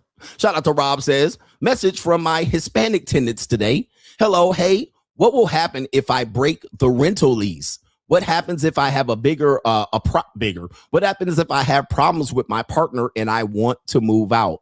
I told her that she loses the deposit and has to pay 2 months rent. She said, okay, I'll stay to the end of the lease. Ring the bell. Okay. Ringeth the bell. These are the relationships that y'all looking for. This is the relationship y'all looking for. Literally, before she breaks the lease and leaves and dips, she calls the landlord. And she probably a gordita, too. She probably a gordita. Oh, I'm having problems in my relationships. I want out. I'm breaking the lease. Well, what's going to happen? All right, but okay, I'll stay. I'll stay. I don't want to pay 2 months rent and lose a deposit. What is that, about $5,000? Nah, I'll stick it out. So now you're going to deal with all of that. This is when I say, man, you pay either way. She could pay on the back end and pay the $5,000, which is the deposit, and pay 2 months rent. Okay, and she could dip $5,000. Nope. What's she going to do? She's going to go through 6 months of emotional bullshit, energy. She's going to trade energy and time instead of money. You always pay. That's an example of always pay. You're going to get it on some end. Pause. All right. NGN says, Coach, do you think there's a connection between a man's midlife crisis and a woman's quarter life crisis? I think it's the peak value of both men and women, in my opinion. A woman's quarter life crisis. Let's define what that is. All right. What is a quarter life? What would you determine that as? 25, 30? Quarter life for women? I mean, I could do the math. Mid 20s to early 30s. That's what I thought. And a man's midlife is their peak. And I think that's why you typically see this age gap. This is where the people have a problem with people who date like this. Like, so the man's 40, 45, 50. All right. The woman is 25 to 28, 30. That probably is the most common age that people will do an age gap dating. Once it gets above that for the woman and she's like 35, and she dates a guy that's 45 or 50, that's not considered a significant age gap. Nobody really cares. Nobody thinks the guy's a predator. Most people wouldn't even blink twice at that age gap, 35 to 45. But really where people have a problem with people is that men that are 45, 50 dating 25, 28, 30. And in my opinion, he said it's peak value for both of them, in my opinion. I think it's a match made in hell. I'm sorry, a match made in heaven. I think that's an ideal age gap. Now, the younger men aren't going to agree, but I think both of them at that time of life have what each other need and can offer each other. For him, he gets a younger woman. He gets a shot and a crack at a younger woman. He don't have to date a woman that looks like this. All right, let's go ahead and put her on the screen. And we're just describing her, y'all. Okay, so he's 45, 50, 55. He's divorced once. He's got adult kids. He's like in that situation. Hold on for a second. You're fucking bitch. He doesn't have to date this. Like, that's what he would date. That's what would be his age gap right there. That's what would be in his age gap or his age range. This one, twice divorced, raspy voice, cigarette voice, kind of just gone already. All right, this woman gone. So he could date he could date her daughter, and that would be good for her because she at that age typically is looking for what? This is where when the women say what the men don't have. These guys are broke, they're low effort, they don't have their own job, they don't have their own car, and this and that. Well, if that guy has all of that, that would be attractive to her if she's attracted to that guy. And that would be a good pairing. It would be a good pairing. It would be almost flawless other than the fact that they probably don't connect to each other generationally, right? But I find that even if I struggle dating women in that age group, I would rather prefer to struggle with them than to date her. And it work. Okay.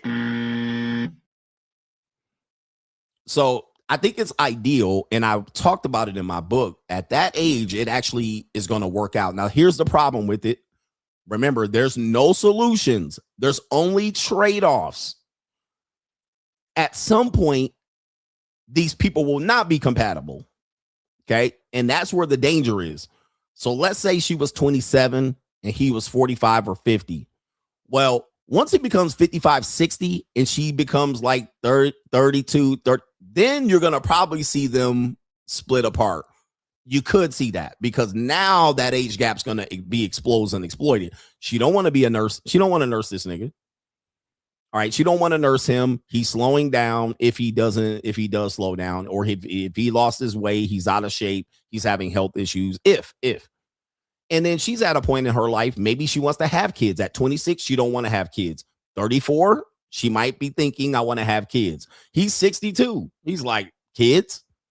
He's 59. Kids? She's getting baby rabies.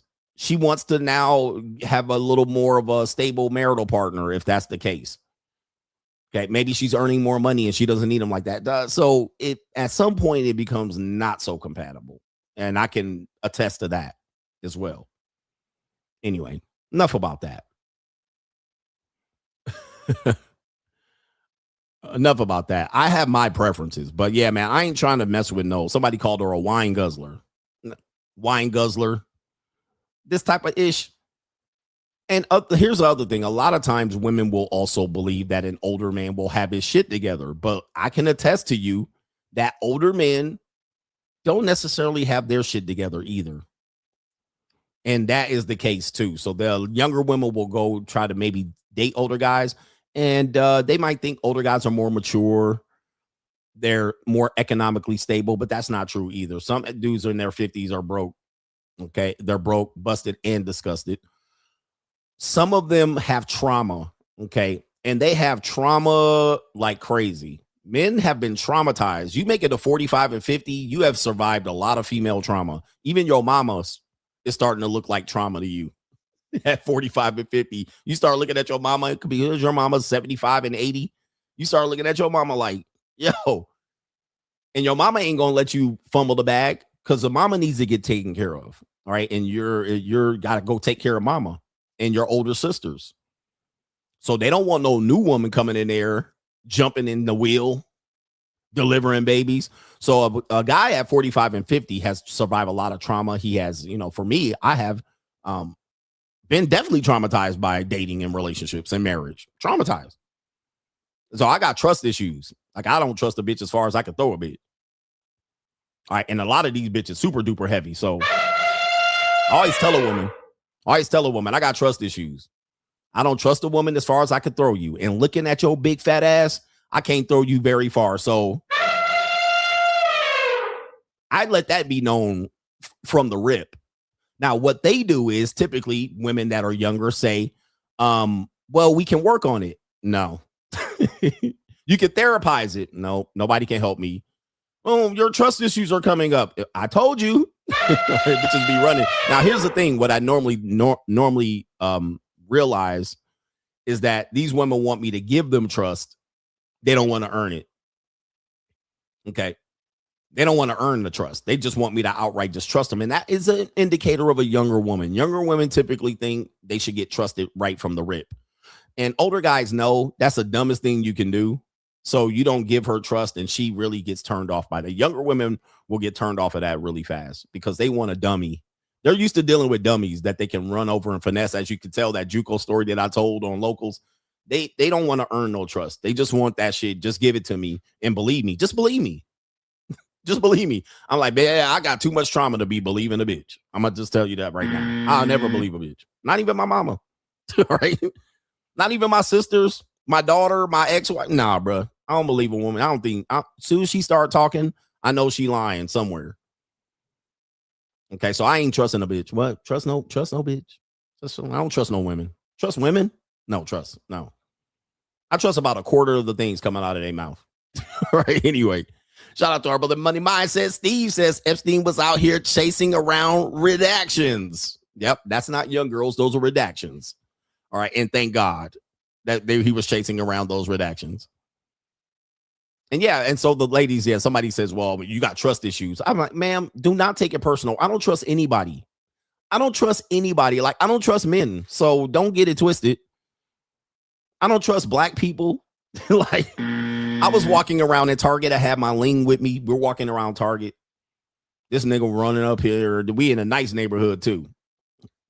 Only other nigga in the store, I see him. He make eye contact with me, but I can see he one of them old shuffling it. He looked like the nigga that be talking about he got tenderness in the oxtails. He looked like that. Okay. And he walked up to me, hey, brother. And as soon as he said that, I knew I needed to run from this nigga. All right. But as soon as I seen him and them ashy ass lips, I knew something was up. He was blacker. He looked like a cricket. All right. He looked like Jiminy Cricket. So soon as I seen this nigga in this shuffling beady ass eyes and shit, his eyes was all jaundiced and yellow. I was like, man, what you want, nigga? All right. And my ling just standing there. She can't really hear English good, like if you speak fast. So she don't know what he was talking about. He sounded like he was half drunk talking about tenderism. All right. But anyway, he said, hey, man, I got some food stamps. You want to buy some food stamps? I'm like, nigga, I don't want to buy no food stamps. Why you rolling up to me with that bullshit? See, that's why I don't trust niggas. Did you ask anybody else, did they want some food stamps, nigga? You just wait for a black person. What would I do buying some food stamps from your goofy ass? I'm like, get the... All right. All in a white Target, white people's Target. All in white people's Target trying to sell me some food stamps. I'm like, man, good Lord have mercy. Please, man. That's what I don't trust anybody, ladies. So when you hear me saying I don't trust women, just trust me. I don't trust anybody. I got the side eye on everybody. Okay. I look at the side eye on everybody. And then because I deal with women romantically and I'm more inclined to be naked with them and putting myself in vulnerable positions and sweating on them and pulling their hair and choking them. Oh, I said too much. But then I have to have an extra layer of lack of trust. I have to have an extra layer of protection. Just because they want a relationship with me, now I got to believe you ain't out here sucking on nobody else's dick. Like, nah, yo, that's extra that I don't have to give over to men because I'm not as vulnerable. I just have to make sure this nigga don't stab or shoot me or rob me. You, on the other hand, I have to make sure you don't ruin my life. Right. It's a different level. So it's not that I don't trust women and I only trust men. I don't trust men neither, but I don't be in the room with them like the manosphere niggas be. Hanging out with them niggas in tight suits, taking pictures and shit. Hanging out in nightclubs, trying to kick them niggas, fine bitches out of the section and shit. All right. I ain't one of these niggas been hanging out with dudes. All right. Shout out to Joel P. Says, O'Shea saying you stole from him is an absolute joke. All that Duke shooter ever does is gossip like a beast. Shout out to you on that one. He was mad I stole a sound effect. That's what he was mad at. And the sound effect literally was everybody played it on YouTube at the time. I can't even remember what sound effect it was. But everybody played that. It was generic just sound effect. All right. Now, think about how many people have used sound effects that I've used on my show. Think about all the people that have used sound. Think about it. You've watched people do content related to the stuff that I'm talking about. Think about anybody that uses sound effects. Now, how many people have used the sound effects that I've used that you heard from me? All right, come on. If that's the case, everybody just stole from me. You know, we talking about a sound effect? Oh, my Lord. A sound effect that he didn't even own. I was like, do you even own the sound effect? I don't even know what sound effect it was. To be honest with you, I don't even remember, but that was his big deal. Oh, he used my sound effect. Anyway, shout out to no government name SD says, thank you for the continued effort, coach. We're going to push through, man. With your support. This is like the public broadcasting system. We need the support. And Hustle Every Day said that old lady gonna get a YN after Johnny done. And you know a YN gonna stick it. Shout out to our brother here. And it is Roderick Miller says, greetings from Tulum. Free agent checking in. He says, support the platforms, the books, and the tithes. And he says, Coach, I appreciate your come up. It's solid. That is going to be a sponsorship. Shout out to you in Tulum. Appreciate you, Mr. Miller. All right, man. Goodness, man. Roderick out here in Tulum enjoying the sun and the fun and the Mexicans. All right, anyway, we got Crime and Law CGA and then leading into what time is it? I think we're going to do well. We're going to do well. All right, we got Crime and Law CGA. We have Death by Simp. All right. Actually, is it Death by Simp? I'm not sure what it is, but we have an intro for it.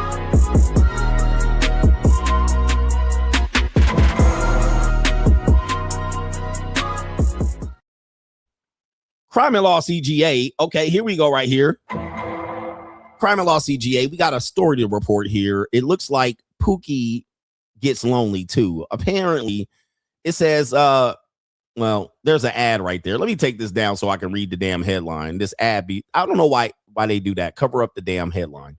Man shot graduate school girlfriend 8 times because she refused to be in an exclusive relationship with him. Okay. Let's get into it. Skitty keep pop pop. Man, hey. And a pop pop boom. These hoes ain't loyal, sir. And now you're going to prison for skitty pop popping this young lady. North Carolina, go figure. North Kakalaki, check in.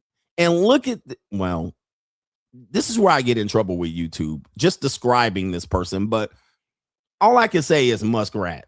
I mean, come on, bro. This a whole muskrat. Like this the queen muskrat. And then, of course, she letting Pookie smash, but she also getting dick down by other niggies. It is what it is.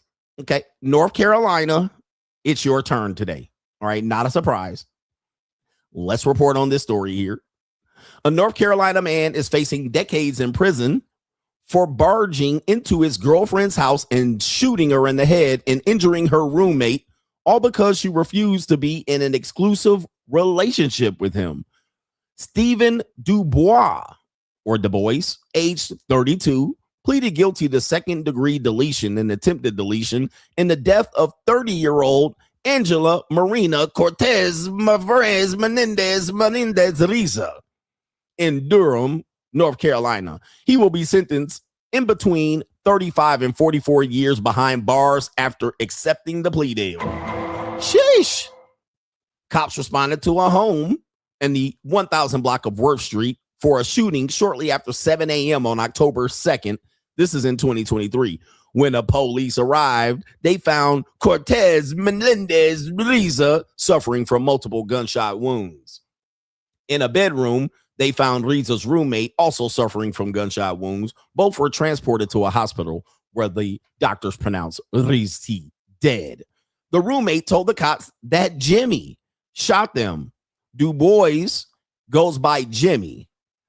About a half an hour after the shooting, officers responded to a home on the 4,000 block of Tranquil Road for a stabbing. Du Bois showed up at his family's home and began stabbing himself, prompting them to call 911. Officers responded and were able to get the knife away from him.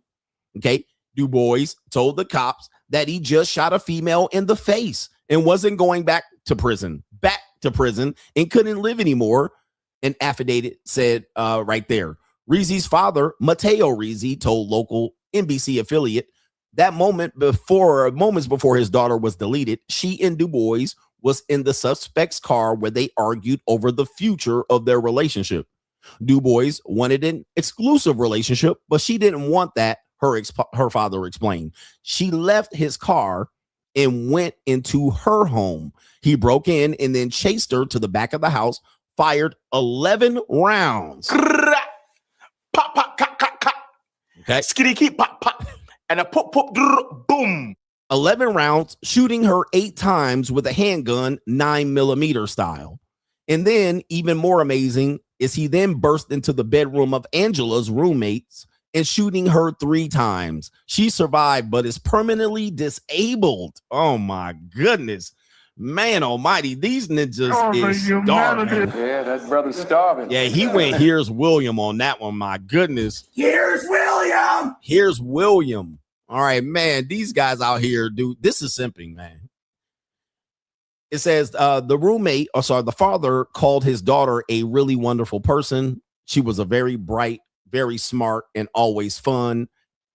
At her celebration of life, there were well over 200 people who attended and more who wanted to come. She was a second-year grad student in the dance program at Duke University. The Duke program community joins in their shock and sadness at this tragic loss. Tragic is, of course. And it says city council member says she lived next door to the victim, told the news agency that the couple had been arguing in the days leading up to the deletion. She says no one deserves to be killed for differences like that. They had an argument on Wednesday. I'm sorry. Here's William. On Friday, things got loud and everybody could hear it. Whatever it was on Monday, for you to come back and shoot shouldn't have happened. The murder victim grew up in California where she developed a passion for dance. She started off with ballet, jazz, and tap dance. A sentencing date from Du Bois has yet to be set. As I've been telling you, okay. Here's William. Men are in love, women are in business. I've been telling you guys, a lot of these sucker for love ass niggas out here, a lot of these guys, I get it for free. A lot of these guys out here that claim they maxing players out here, really some wussies. I mean, some straight wusses, weirdos. How come you get, bro? She don't want an exclusive relationship. She want to be in these streets. Number one, that probably what she wanted to do. Number one. Number two, know your role and shut your mouth. You were Pookie. You get follow up. All right. You get sloppy seconds. In line is Sugar Daddy. All right. Sugar Daddy, Tyrone. All right. They get up first. They get firsties. All right. You get onesie twosies here and there skis. And he fell in love. And that probably, a lot of men in the South, interracial dating is different for them. I want you to realize how big interracial dating is.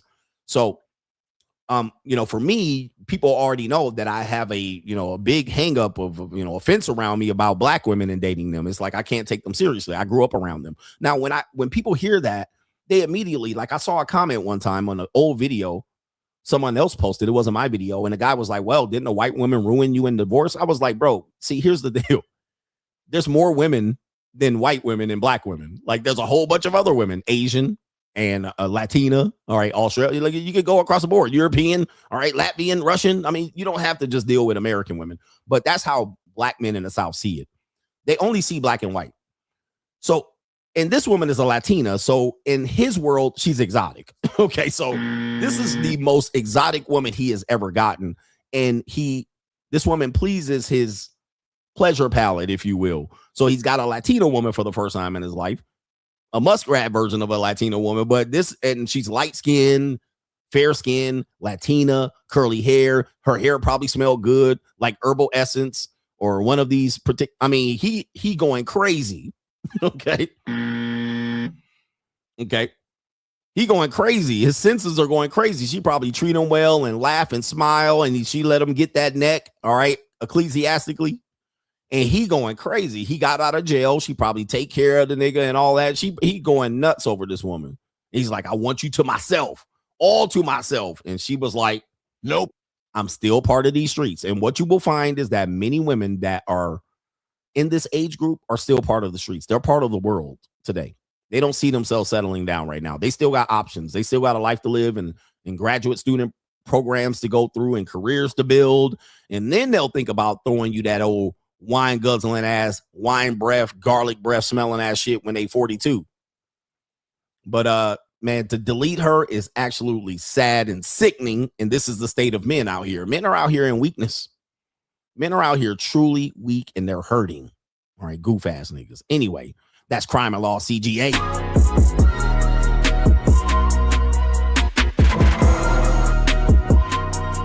The Money Mindset 2025. Join us if you are looking to elevate your mindset to the next level and get your financial information and game back to where it needs to be. This is the Blue Chip Mindset on steroids.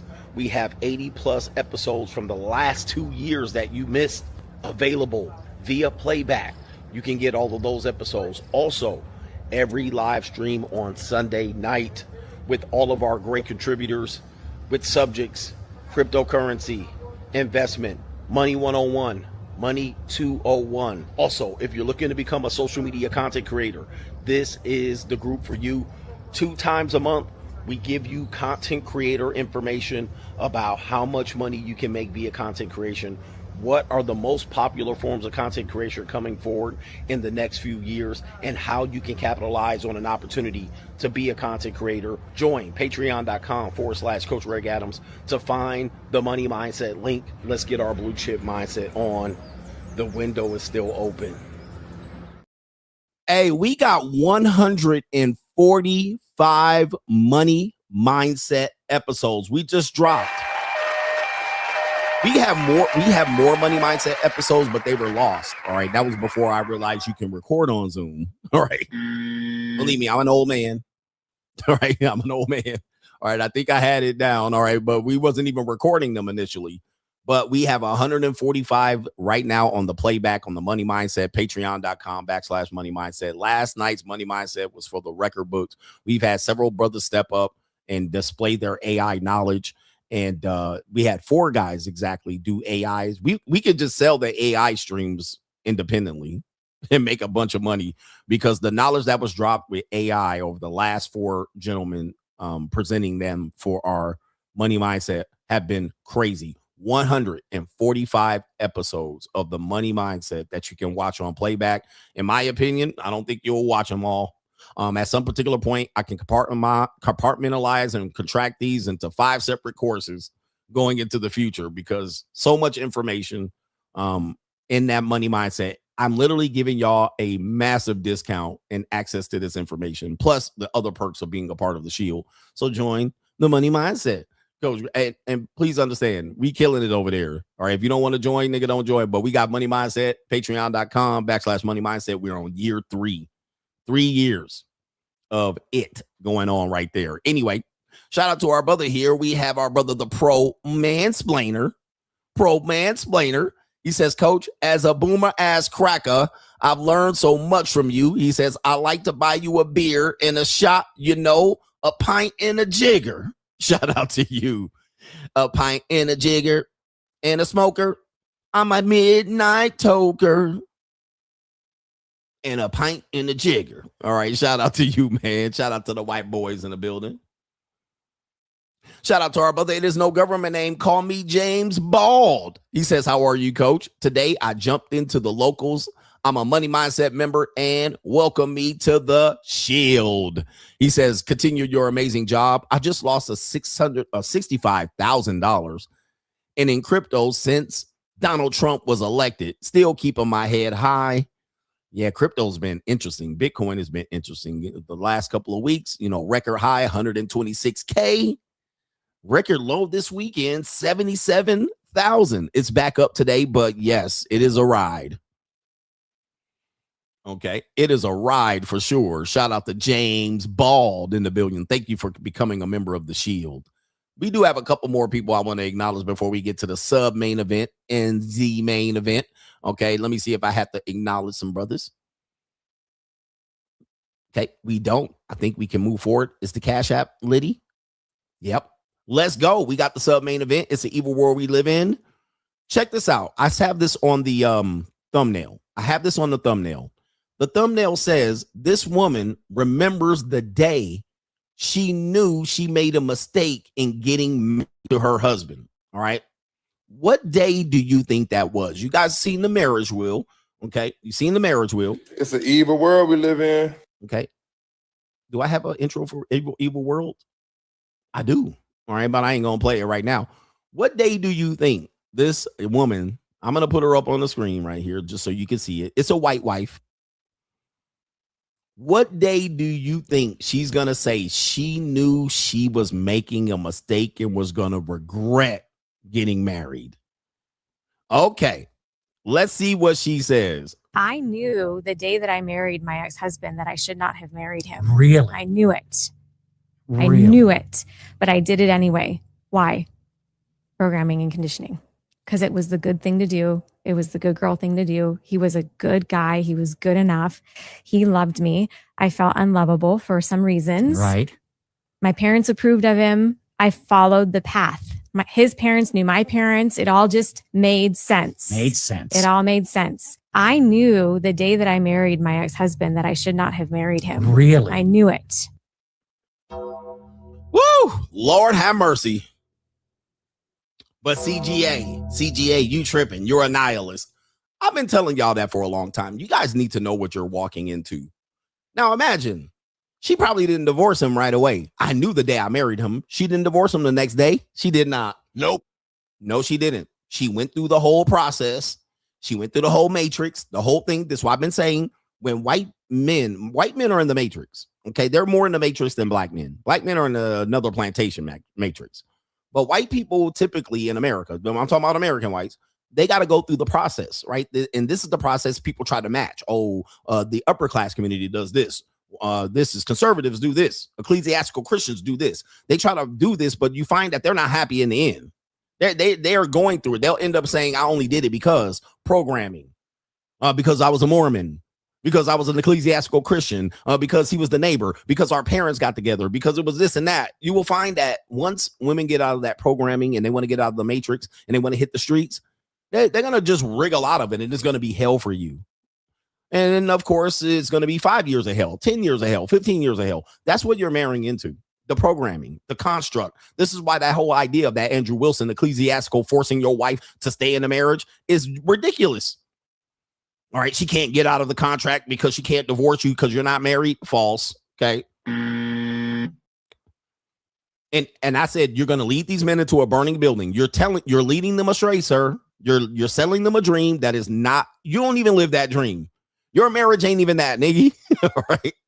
And you're going to force your wife through having sex through pulpit pressure. False. This woman probably ain't had sex with her husband in decades, at least 10 years. Looking at that neck. Look at that neck. And that neck.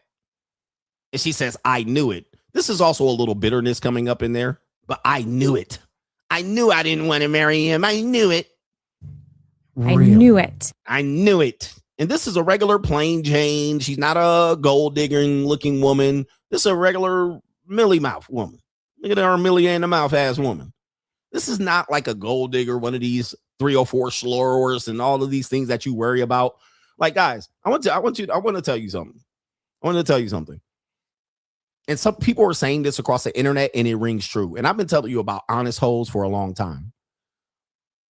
Most of y'all have never been harmed by hoes. Most of y'all been harmed by the good girls. Tell me I ain't lying. Tell me I ain't lying. It was a woman that sold you a dream that she was a good girl and she was a hoe. Y'all never been harmed by JUCOs and hoes and women that are promiscuous? That's a thing that you're scared of. You're scared of that. You're scared and intimidated by promiscuous women and hoes. You never ain't gonna have a hoe. Most of y'all never gonna have hoes. You're never gonna deal with a gold digger. Most of y'all been harmed by good women lying to you. And I said this a long time ago. Most of y'all in the manosphere have been sent here by muskrats, 4s and 5s. 6s possibly.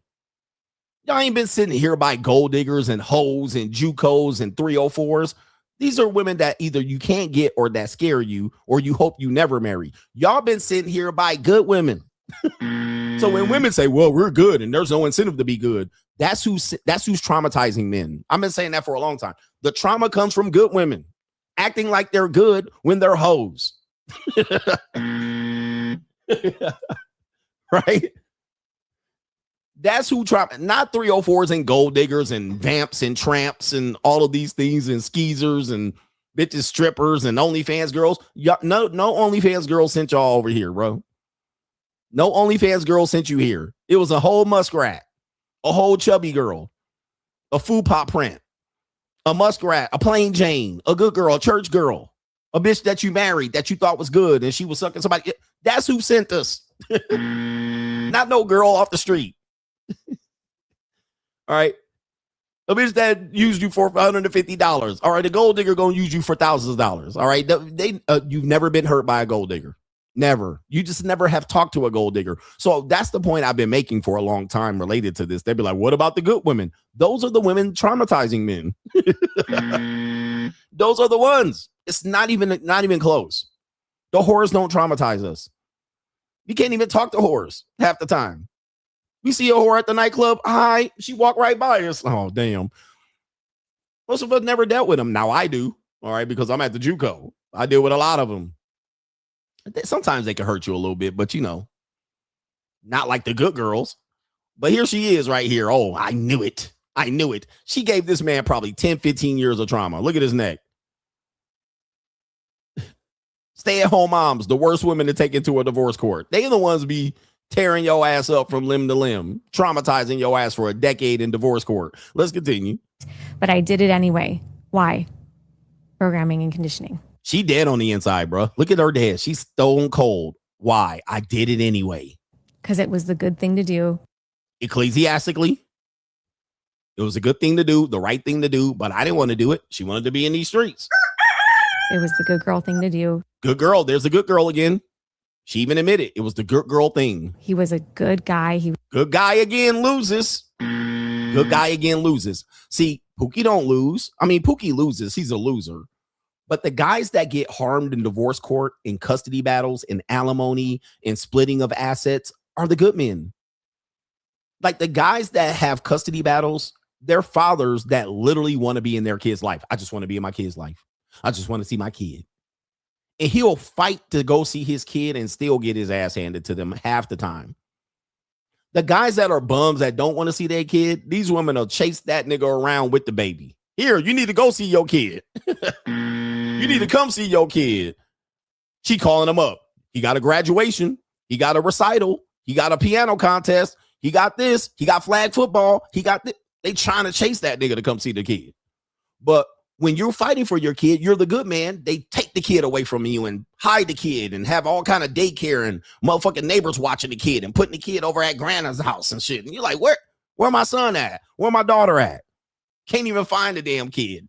She don't tell you. She don't send you no school pictures. She don't send you no motherfucking school ID. Don't tell you when the goddamn PTA back to the school. She try to make sure you don't know information about it. It's the good men that get hurt in these relationships by the so-called good women. By the so-called good women. Let's continue. It was good enough. He loved me. I felt unlovable for.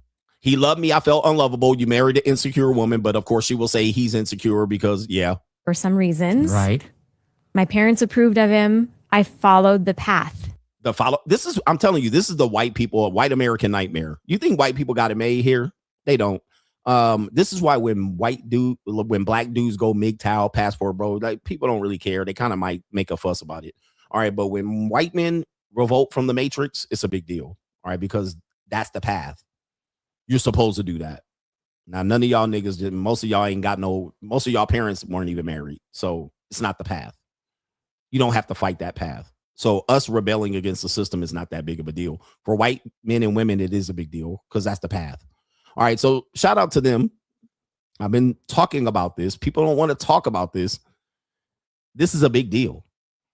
Okay, now speaking of the good man and the good girl, which she brought up. Okay, oh, actually, I'm going to play this video first. This is a woman here that is a quote unquote a good wife. But let's see what she's got to say about her relationship, her marriage. As you can see, she's probably mid 30s to 40. This is typically when white women panic. Typically, black women don't stay married. They don't stay married very long. White women panic at this age, and I think it's related biologically. Okay, they can't really extend the clock by having childbirth. They're kind of hitting the crow's feet and the wall, if you will. So they go cuckoo for Cocoa Puffs, typically 35 to 45. This is where you see them filing for divorce like crazy. Trust me, I know. This woman says right here, you don't know your husband until you divorce him as a stay-at-home mom. So we got another traditional ecclesiastical woman who chose to be what you niggas say you desire, which is a woman that stays home and raise the kids. However, you don't know about this dark side, the mental anguish and the mental stress of a stay-at-home mom who wants to divorce her husband, but she can't. Here we go. What anyone says, but you do not know your husband until you're divorcing him as a stay-at-home mom. Until you've seen him look at you and go, you're going to have to get a job now. You're going to have to pay for it. Or what makes you think you're going to get custody of the kids since you haven't worked in 10 years? You won't know who they are until they cut off all your resources. You don't know who they are until you see them shut off the electric bill because they're mad that they lost control over you. So if you're a stay-at-home mom who is in the process of divorcing your husband, just know that you're going to see a side of him that you never wanted to see. And just know that once you get through the hard part, there is so much love and light on the other side. Other side. But it's a trip. I don't care what I Look at that. The other side. I'm telling you, man. This is the stuff I be warning y'all about. It's really subtle. It doesn't seem like it would happen to you. It is, man, I tell you. Now, here's the thing. These women file for divorces 80% of the time. We know this. This is old CGA data that everybody been using across the internet, but that's neither here nor there. It's old MRA data. We've been told y'all long time ago. But as you can see, this is also relationships that continue, right? They're continuing for a certain amount of time, and people are faking the funk, acting like they're happy couples, and then deep down inside, she's miserable. She knows she can't leave. She's trapped.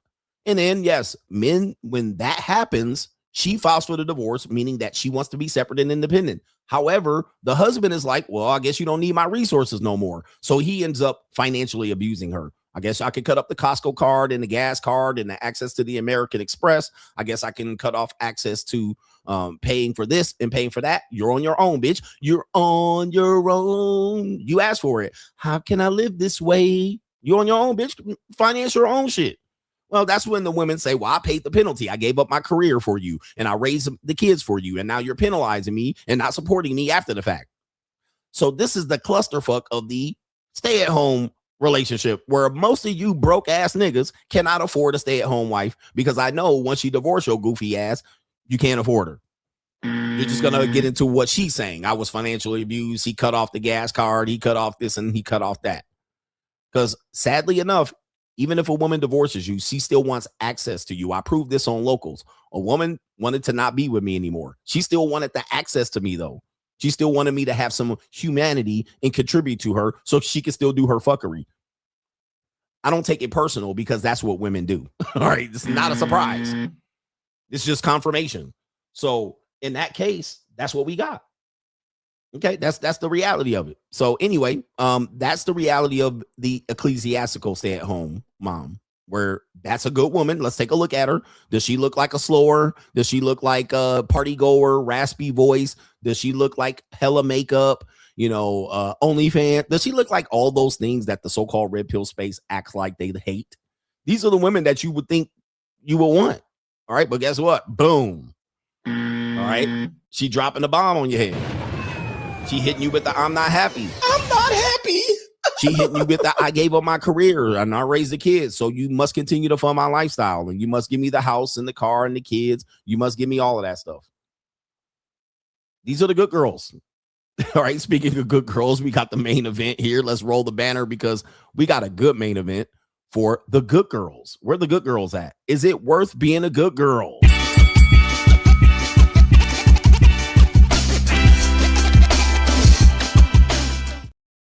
Okay, so the men who want good girls, all right, we hear this all the time. Guys will say they want women that don't wear too much makeup, minimal, plain Jane, that just want to be loved, that will love me, and so forth and so on. I hear this all the time. And my thing is, I also hear you saying you don't want to get married. Okay, so I say that's the red pill conundrum. Men say that they don't want to get married, but if they're presented with a good girl, what are they going to do? She's a virgin. She got a low body count, but you're like, I'm not going to get legally married. I'm going to get ecclesiastically married. Well, she's a good girl. Why not reward her with a marriage?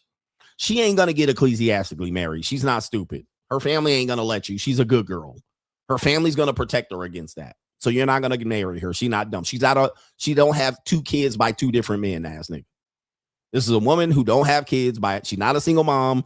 She don't got tattoos. She don't wear hella makeup from Sephora and Ulta. All right, Sephora. Here she is. Okay. What are you going to do? Niggas still ain't going to marry her. So what was the point of being a good girl? What was the point of keeping a low body count? What was the point of not being a single mom? That's the question that people have to answer here. And the men need to answer this shit. Y'all still going to pump and dump her. Y'all still going to pump and dump her. And here's another thing y'all going to do, which y'all going to run game on her, manipulate her, pump and dump her, kick her to the curb, and then claim that she's ran through. Okay. Then claim that she's ran through. Oh, she let 5 niggas run through her before she was 22. She ran through.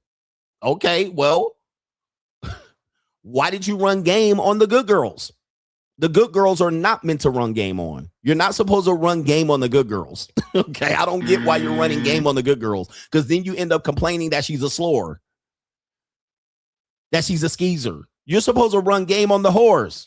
That's what the skeezers. You're supposed to go out there and do it at the nightclub. You're supposed to go out there and do it. Not run game on the good section of good women and ruin them and then say that they been ran through. Okay?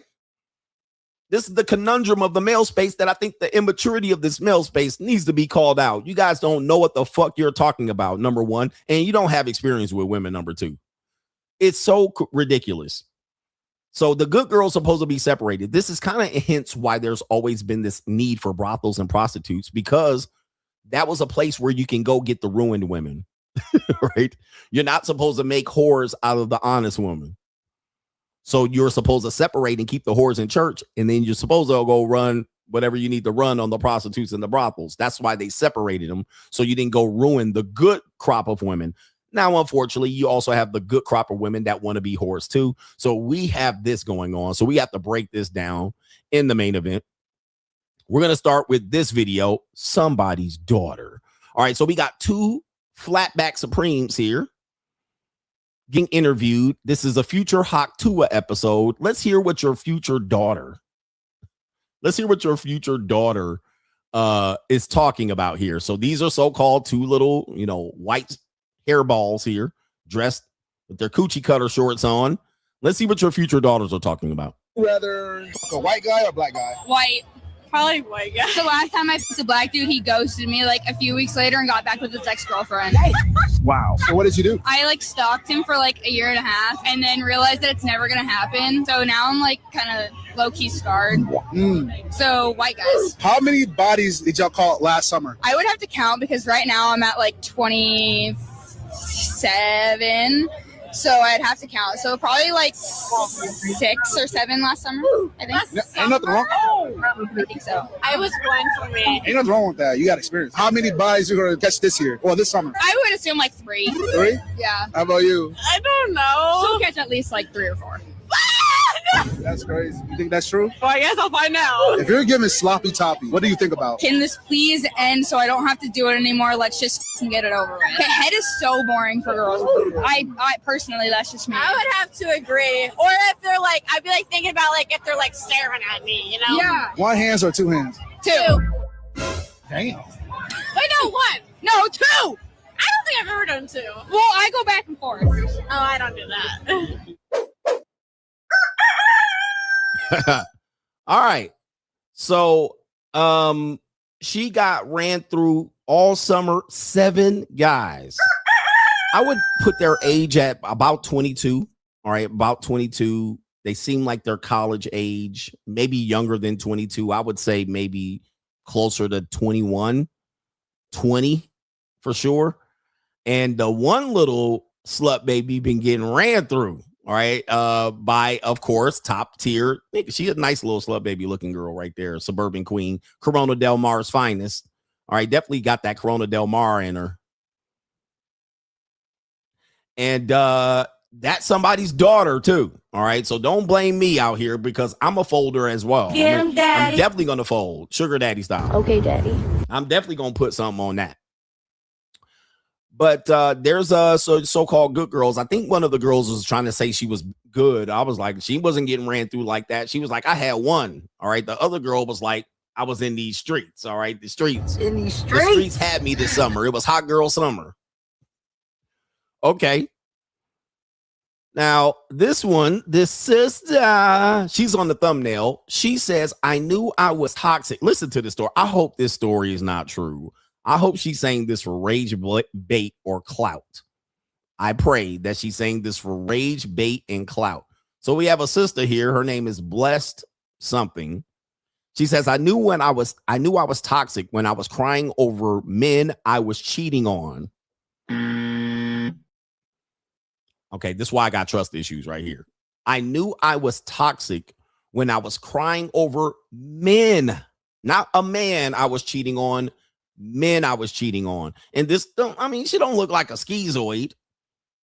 She a black woman, so I give her less benefit of the doubt.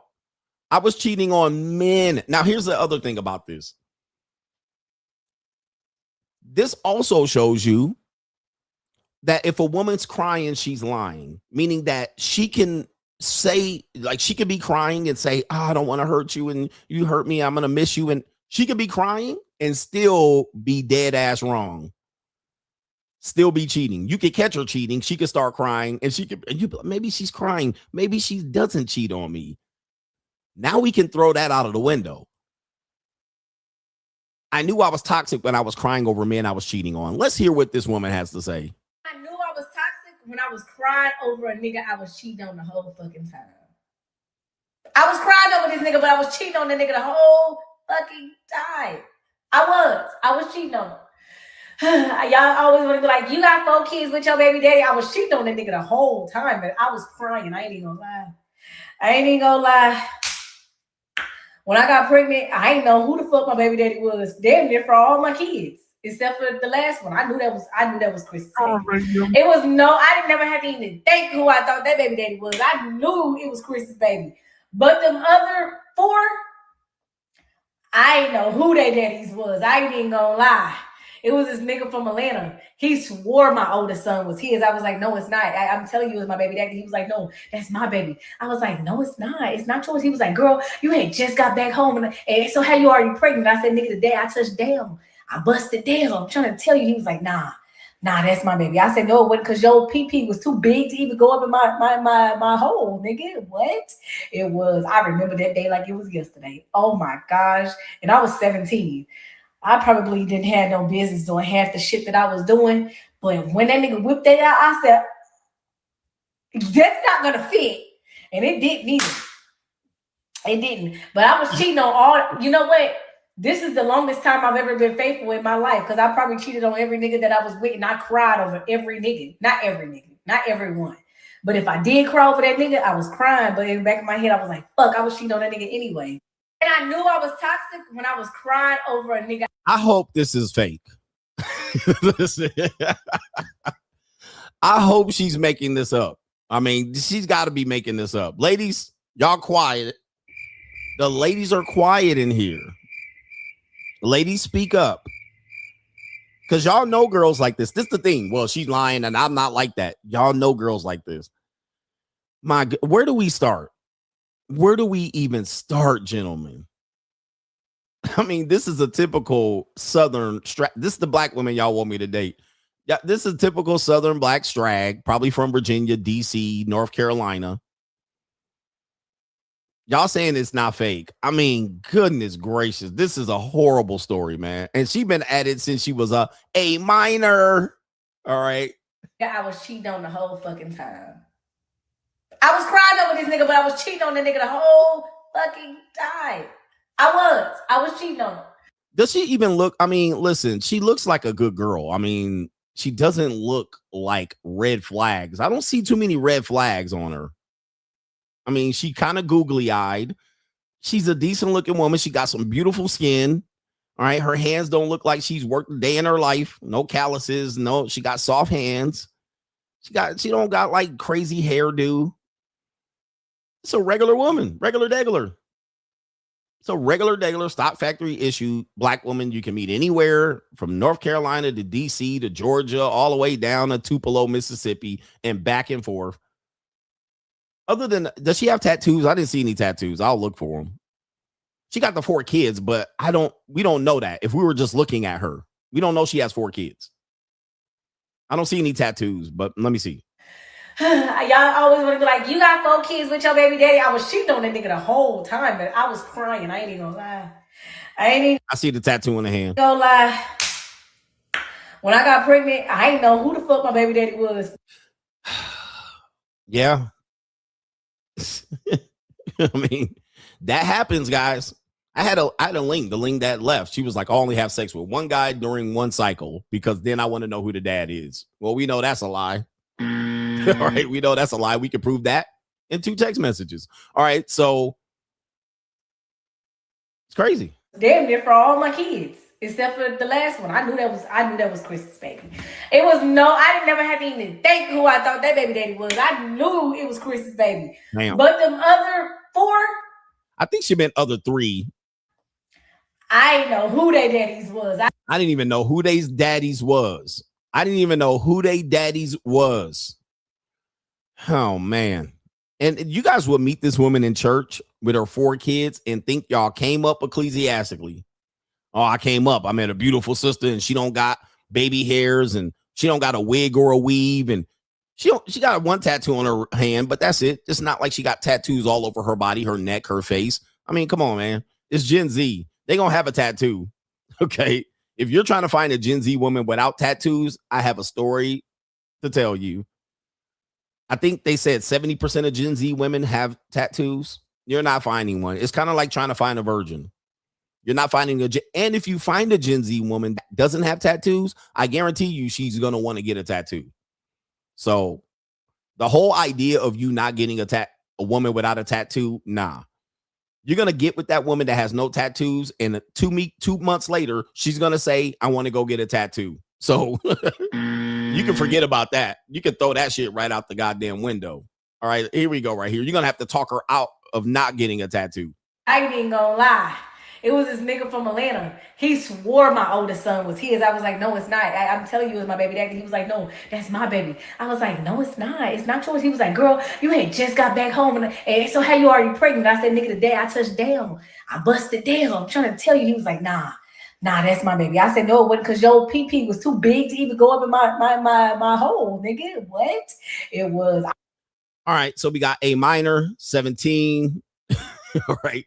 She dealing with the big she dealing with the Donkey Kong at 17. And you know this was a grown-ass man at 17. She was 17. We're talking about stuff that people will call him a pedophile if he was messing with her. Probably was a guy 23, at least 23 years old, if not older, right? If you do this out in the open, they call you a predator or a pedophile. Now she getting the Donkey Kong at 17. So you bringing that millimeter Peter over ain't going to do nothing. You're doing nothing to her ecclesiastically. There's no genuine burning desire over there with your little 3-inch inchworm and so forth and so on. Okay. You're not doing no damage. She already done got the Donkey Kong to try to get put on her already. Here we go. I remember that day like it was yesterday. She remember it like it's yesterday. Imprinting. I remember it like it was yesterday. Had that Donkey Kong put on her. Okay. Oh my gosh. Yep. So your little inchworm and that little 5-second special, 5-stroke special, that little genuine burning desire ain't doing nothing. She thinking about that Donkey Kong the whole time. And I was 17. 17. I probably didn't have no business doing half the shit that I was doing. Half the shit. So she's saying half of it. She ain't even telling us all the shit. But we know about 17-year-old in the Donkey Kong. What about the orgies, the gangbangs, and the trains? How about that? Tell us that. Well, we're going to hear about that later.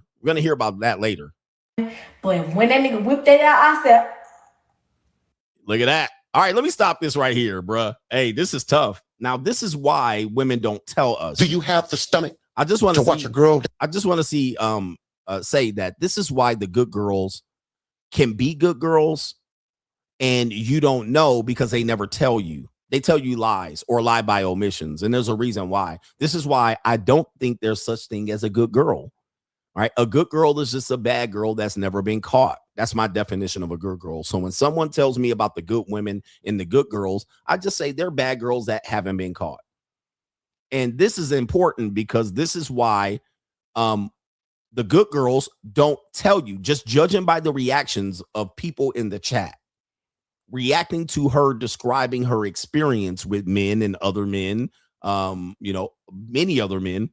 This is why women don't disclose this information and they can appear to be a good girl. She says, I will never be transparent with the niggy ever again. So, like, when a nigga asks about your past relationships, you have to fucking lie. You cannot be transparent with them because they're not going to be receptive to it. So this dude I just met, we've been talking and he's been asking me like about my past relationships. And I just be telling him, I don't want to talk about it because it was toxic for me. So finally we have drinks and we're in a place where we can like talk about my past relationship. He tells me about his. I started telling him about mine. We started with my baby daddy. That was my first boyfriend ever. I used to chase him down the street with butcher knives barefoot. I used to break broomsticks across his motherfucking back. I once whooped his ass and then checked myself into the domestic violence shelter. I let him eat my coochie from the back until I screamed. And then I left his ass and gave him a kiss goodbye, wiped his tears away, and took his son across states to go pursue my dreams as a stripper. My other ex, our relationship ended with 2 restraining orders. I had to spend some time in jail because allegedly I slashed his tires, busted his windows, and spray painted his car. The last nigga, I got him cut off at SSI and sued him in court. And now I'm being transparent with him and being real with him. And now he don't want to fuck with me because he's talking about I'm toxic. I said my relationships were toxic. I didn't say who the toxic one was. She said a CGA-ism. What the hell? She said a CGA-ism. Bro. Oh my God. Hey, man, give me my flowers. Yeah. Put a flower in the chat for CGA. I've been telling you that for years. I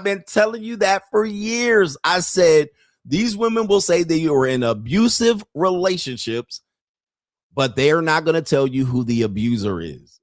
Okay. When they say I was in an abusive relationship, ask them who the abuser was. Cause they're going to be stuck on stupid. They're going to be like, what?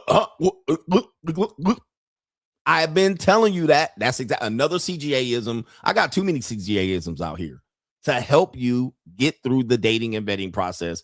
She just said it. I didn't say who was the toxic one. So she was the toxic one and she burnt up a nigga's car too. Wow. That is incredible. But she's saying that now because she disclosed this information that she can't get a relationship.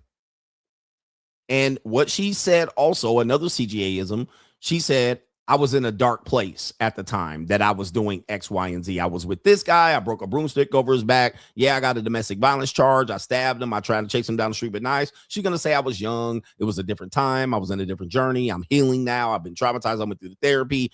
Blame the other guy. It was Jermaine's fault. I was in a dark place. Okay. Everything I try to tell you about that you guys think I'm making up, Here it is. Another piece of proof. Another piece of proof. You got to do your vetting. And now he feel like he can't trust me. Why? I wasn't gonna do any of that shit to you. There it is. There's the trust.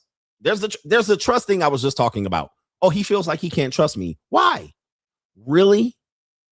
Bitch, really? Really? Really?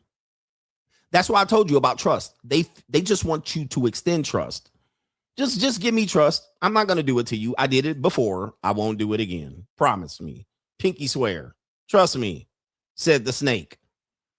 And then when you don't trust them, they make it your fault. Well, you traumatized and you hurt. And then you like, bitch, I know who you are. Like, you done told me a couple of things that I can pull from these stories here. Okay. I know what's up. Trust me. Trust me. Right? No, just let it go. Just trust me. I won't do it. I wanted to hurt you in a different way, actually. But I wanted to hurt you in a different way. Now he won't text me back. So like, oh man, goodness gracious. I'm winning so good here, man. The best thing I've ever done was create the free agent lifestyle. Stay away from this bullshit. Because, you know, women will be like, I'm not toxic. And maybe you met some toxic women. I'm like, man, didn't realize how many of us been messed with toxic women. All right, we got a lane. As you guys know, man, all women are capable of doing this. Don't ever think another race of woman is just going to be better. All right, you just dealing with another plate of shit. So we got, it looks like a Ling here. Could be a Mexican, but I'm going to go with a Ling. Nancy Ling. All right, you know, because what the Lings do to assimilate, they just steal 1950s white people's name. Nancy Ling. All right, there we go right here. Things that I've done to men because I hate them. Oh boy.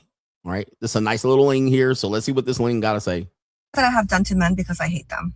I'm not ashamed to tell them that I'm using them for what they're here and what they're made for. I will compliment them on the areas I know that they need work on. Their calves, they need a pedicure, more muscles, hair transplant because they're balding. Reverse psychology in that is complimenting on the areas that you know they need to work on. If they are broke and they are not where they want to be, I will say, wow, you probably did really good this month. Probably made so much money this month. If I know that they are trying to court a girl that is completely out of their league, I don't want to hurt their feelings. I will say, I think she likes other different type of men, just not your level of men. Don't act like you haven't done this before. I have invited guys out to dinner so that they can pay for me and my girlfriends. So my guy asked me and my friends to go out to drink. So I said, okay, the table costs $4,000. I tell them I have cramps so that I don't have to walk from the parking lot to the front. Drop me off first at the front. And then you go find your parking spot. Love you guys. Bye. These people be hurt as hell, bruh. And again, this is also younger woman. I'll tell you, man, they don't like men. I've been saying that they don't like men at all. Condescending Ling. What I'll tell you about condescending Linglings. All right, that's an example. People always wonder, what do you mean by condescending Asian, coach?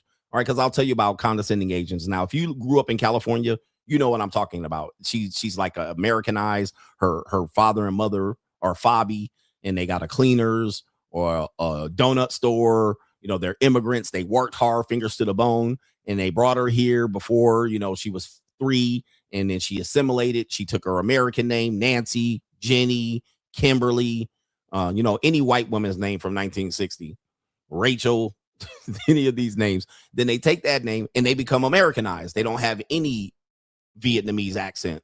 They don't have any Chinese accent. They sound American, but the American voice they pick up is a condescending voice. It's like the nasally California condescending, I'm too smart for you voice. Lucy, Diane, yeah, these are all it. Okay. And when they have that, you combine that with the insecurity nature of Asian women and the sneaky nature, it's completely condescending, completely projection, and it's over confidence in their ability to be smart, conniving, this type of thing here. So this is an example of a condescending Asian woman where it's like completely ugh. All right. I can't really stand like the Americanized condescending Ling. I got to get me a one right off the boat. Okay. That pronounce their L's as R's and their R's as L's. All right. If you pronounce your R's as L's and your L's as R's, we'll be good. All right. And you know how to bow and shit, and you wear your little, you know, this type shit. You know, you talk all in one cadence, this type shit. All right. Anyway, Condescending agent for people who have ever wanted to know what that reference was. Where we at here? Main event. We got the next one right here. All right. We got a woman says there's no payoff for being a good girl. There's no payoff for being a good girl. All right. So here it is. There she is. That's the sister right there. Let's refresh the stream. She's going feral, by the way, just so you know. She's going feral. And we're going to look at the comment section on this video. It says grief from the good girl syndrome. Want me to talk about that? What's going on here? All right, I'm here. New world order. I'm here. A lot of car videos, bro. I'm gonna just start making car videos. If you're a content creator, the laziest motherfucking content you can make is car videos. Come on, bro. Now, here's the thing. People be going feral on car videos. But, bruh, y'all ain't got nowhere else to record. This tells me y'all broke. You don't got a quiet bedroom, a quiet room in your house, your own house, nigga. Like, you don't got a room somewhere else. Like, I get it. You know what I mean? If you're in a nice car, niggas be in the car making car videos and shit. But it's more relatable to losers, right? Losers like car videos. You know, people can relate. Oh, he's in the car. She's in her car making a video. Derrick Jackson ass nigga. All right. Anyway. Yep. They didn't make their bed. They didn't clean their apartment. You know, they live like shit, but they in the car video talking how smart they are. They go back into their ramshackled ass house. They go back to their mama's house. They go back to their husband's house. They go back to they got kids running around. They can't get 1 second without the kids screaming, mama, mama, mama, mama, mama. All right. Anyway. Niggas is homeless making car videos. All right, shout out to the lazy content creators out here who think they're going to be millionaires making car videos. You're not. All right, anyway. Nigga, you're going to be a struggle content creator. All right, anyway, let's hear this right quick. Join the money mindset. I'll tell you how to be a millionaire content creator, bitch ass nigga. All right, here we go. How come nobody ever talks about the grief that comes along with the good girl syndrome? Yes, I'm glad you brought it up because I've been dying to talk about this. I talk about it all the time. Ignore my Shirley curls. I have somewhere to be tomorrow, so I took the curls out today so it can fall and be cute tomorrow. Ignore that. I was that good girl. I was, and I decided to just stop. I said, I'm going to join the horse. I said, they're having a good time. I'm going to go over there and see what they're talking about because I was the purity ring. I'm a good girl. I'm a virgin. I'm going to do this and I'm going to do that. And as life started happening around me, I look around. I have a stand-up joke about this. I look around and I'm not being rewarded. I see the older good girls not being rewarded for their behavior. And I realized I have nothing to look forward to. That's not how life works. You're not just going to win some good husband because you were a good girl. That's just not how life works. And I feel like we lost so many baddies and so many great, amazing, talented women to the promise of heaven and a husband. The church has really, really done a number on us women. And I feel like we're doing all this performing of good girlness. And for what? Again, it goes back to my rant before, just for James who plays the drums. And James done hunched everybody in the pulpit. Okay. Let me stop her right here because I don't know how long the video is. I mean, listen, I think she cooking, but the thing is, I've been saying this for a long time too, that what is the reward for being a good woman? Okay. So when you hear women say, well, I'm young, I'm 20, I can live my life, I can get my job and be independent and free and let me, and then they'll say, then I'll think about kids and marriage down the line. This is typically a Generation Z woman's approach. This is typical, right? They're all kind of saying this, and you're like, well, who's going to remain? I'll pick up somebody, and they don't marry for the right reasons. They'll just go, and you, that's you right there. I'll just marry you. And then you get the leftover version of her, right? After she been Donkey Konged and had 4 baby daddies and touched on and felt on and 17th. And it's a sad indictment of what the world is. So the good girls go, what's the benefit of being a good girl? I'll just join the whores. That's what she said. I didn't say it, YouTube. She said it. She said, I'll just go join the whores. And I see that's where our problem is. And I say the men are low effort, low frequency. They're all sharing the same guys that they think they have options. They're just sharing the same guys. They just go through a rotation of them. That same little blonde that says she has 6 dudes in summer. Guess who those 6 dudes had? They had a variety of other women as well. She hadn't held on to any of them. It's a conundrum.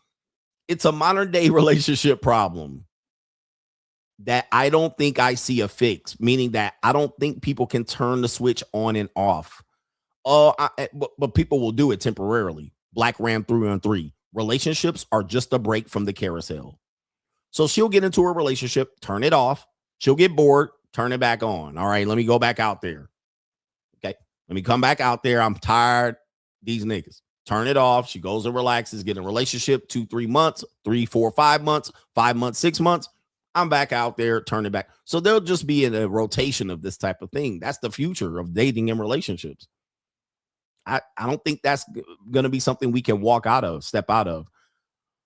Also, she mentioned that the guy, James, that plays the drums. Wow. That sounds like the example of a regular guy. But she also says the regular guy is running through the whole pulpit as well. And that's where I say, yeah, the guys that they want are running through hoes as well, causing a fracture of good women. Now the good women are getting ran through by James in the pulpit. So how can you complain then that the women are ran through when your only outlook of dating and relationships is to get free ran through sex, right? I'm going to sex these girls up, chuck them, fuck them and chuck them, pumping them, dumping them. How do you think they're going to come out of this? So we are all kind of damaging each other for the purposes of, well, let's get married in the end despite our past. Everybody in the congregation. He done hunched everybody, but I have to say chased for James. Oh. For James. Oh, wow. So I learned at like 19. I said, you know what? 19. I'm going to go see what the nasty women are talking about. And I've had a great time. And also, it worked out. The whole goal is to get a husband, right? And I ended up getting a ring out of just being my effing self. Okay, so here it is. She says, I got the ring anyway. So you guys said at 13. She says at 19, she decided to see what the hoes was doing. She ended up married anyway. For the guys that say they're not going to end up getting married. That's not true, because the way women, here's the thing, the way women present themselves when they're ready for marriage is completely, most people don't see it. Most guys are not going to see whore. Okay. They're not. I know this. Women are good. They call them chameleons for a reason. They're good at taking off this set of clothes and putting on that set of clothes. They're good at now not going to the nightclub and going to church. They're good at this. They're very deceptive at this. This is why they have that phrase calling the chameleon. They're not going to get caught by the regular average nigga. They know what nigga to run the game on and what person to not. They know who listens to Kevin Samuels and Andrew Tate and who doesn't. They are very good at it. They will start dating and try to manifest and figuring this out well before you. They know who is good at sex and who's not. So dudes will be like, they're going to end up alone and single. No, now, are they going to marry? Are they going to marry at great numbers? No, but they're going to find, some of these girls are going to find a soft target. And if he does any digging in her past, he's going to do it after the fact. Okay, after the fact. It's going to be well after he well into the marriage. 5, 6, 7, 8 years in, 2 and 3 and 4 and 5 kids. He'll finally do a deep dive, vet on her, and then he'll get the shock of the hour. Okay, you go get the shock of his life, and he's going to be like, damn. Just being myself, and not saying that getting a ring is winning, but a lot of people do see that as winning. So it's like I cheated the game. Cheated the game. But that they don't lie. But she cheated the game. Men are liars. She cheated the game. I cheated by just being myself and being who I wanted to be. Because back when I was a good girl, I wanted to hunch. The desire was there. I just didn't want to, I didn't want people talking about me and doing this and doing that. And then I realized I could just do it. And that's what I wanted to do. And that I wasn't going to get punished. It took a long time for me to unlearn that I was being punished for sex too. That's a whole nother thing. So when you transition from good girl to bad girl, and then you hunch, and the next day your tire flat, I got punished for hunching. I had to unlearn that too. It's just so much unlearning the girls have to do. By the way, she's talking about biblical pressure, I think. Religious pressure, which is a lot of what happens to men and women. They get religious pressure and guilt associated with sex. It comes from religion. Typically comes from religion, where when you find societies that don't have that religious guilt, the women be fucking at 13, 14, and 15. Like, they don't give a fuck. They don't have it. Asian cultures, cultures that don't have that type of, they don't give a fuck. All right, they don't have sexual guilt, but religious guilt comes from this right here, where you have sex, or you might do things like watch porn, you might touch yourself, master debater, and then something bad happens and you think the Lord is punishing you. All right, let's continue. So much unlearning the girls had to do, and that good girl stuff. Listen, I hate that the girls didn't wake up till their 30s. I got my wake up call about 19, like I said. You better, girl, just be yourself. Just be yourself. Be out here. Herself is a 304.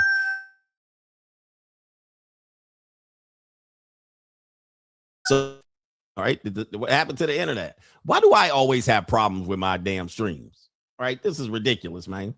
Like, what did I do? All right, I'm just trying to stream. All right, am I back? Good Lord, have mercy. All right, I'm back in black. All right, I don't see myself. Did I get kicked off of YouTube? All right, I'm just trying to stream. All right, anyway. All right, I'm back. I'm the only one. But you just said it right there. She just said it right there. Be yourself. Yourself is 304. Let's read these comments. Y'all gonna learn, man. Y'all gonna learn. Let's see what these comments say. Now, this is a safe space for the ladies. Just so you guys know, the ladies feel this is a safe space amongst them. In their world, men are not seeing this particular piece of content. Thus, they can share their real thoughts. Sometimes there's bots in here. But let's see what the ladies think. All right, let's. Good girl is a scam. Have fun, be responsible, be strategic. Strategic, meaning that alpha fucks, beta bucks. All right, men are in love, women are in business. Be strategic. All right, just don't tell them your background. Lie by omission. All right, yeah. All right, we also have this one says, and not even just from a religious standpoint, I'm 38 years old next week, and I finally realized that I've got nothing to show for taking dating so seriously. I always felt like I'm not reading all this. Okay. This one says the good girl is a scheme that Todd set up. This one says the gag is that sex is the bottom of this totem pole. When we start to rebel and challenge these norms, we begin to uncover the truth. We have legit power. It's deeper than reclaiming our sexuality and sensuality. We unblock creativity, awaken ancestral memories, and break mental chains by being a skeezer. But she's saying it. The good girls don't rock the boat. They just uphold patriarchal and misogynistic stereotypes. Ladies. Hey, ladies. This is the ladies talking, y'all. The good girl life made me waste my 20s, 30s, and part of my 40s. Never found the one and never got to have children I prayed for literally for 30 years. No, literally. I stayed praying for a family in middle school. It's a scam. Anyway, now I'm out here actually living. She says, go do you, ladies. Travel, eat well, hunch if you want to. Don't just exist, actually live. All right. This one says the reward for being a good girl is men. That alone should have told you it was a scam.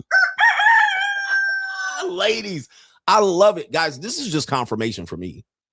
I made the right move. And as you can see, over the past 10 years, you look at where CGA is and you're like, well, CGA did this and he got lucky. He popped up. No, I literally made the move to live the free agent lifestyle. So I don't have the bullshit that y'all got. I'm like, man, I moved on from dating modern women. I moved on. I got a couple of lessons and blessings. I was like, I'm out of here. While y'all trying to be codependent and y'all trying to make it work and forcing it and debating over podcasts, and then y'all get set back, and then y'all get into a relationship, y'all get set back, y'all come back over here and listen, and then y'all try again. I was like, what the fuck is the point? They don't want to be in relationships. They don't want to be tied down. I've noticed that even at the JUCO, they don't want to be tied down. They want these kind of week-long, month-long exclusive relationships and then go back out there and go to the next thing. Next thing. These women don't want to be tied down. It's not their ideal to be tied the fuck down. Trust me. Locked down and you telling them what to do. These bitches is like, nah, man. Hell no. Hell no. We got this one here. And none of the men are even good boys. This one says, I don't think she's telling women to be a 304. False. And she put the laughing emoji. Exactly. So, that's a lie by omission. From my perspective, it's just saying, stop trying to be perfect. No, don't twist her words. False. She said, your reward is in heaven. So much condemnation comes from the church. As I said, I know you might not have agreed with it, but that's true. And a lot of people agree with that. I know more women that married that got around than the good girls. And even if marriage isn't your goal, live for yourself. A lot of women in my chat say that. Tranisha says that. I was a good girl, but the hoes getting married. The good girls aren't. Okay. Being a good girl is still rewarding. You have to do it for yourself, though, not for the approval of others. Still have fun and live your life, but choose to uphold yourself in better ways than others might do for themselves for you. And let me see if I can read two more. Well, he says, woo, she says all of this. Wait until you realize the husband ain't even the prize. Okay, a lot of women, a lot of man hating here. Okay. Okay. It says, don't be deceived, sis. Being a good girl may not get you a ring or a ding-a-ling, but it'll sure get you in the kingdom of heaven. So we definitely got religious shit in there. We don't want to hear about all of that shit.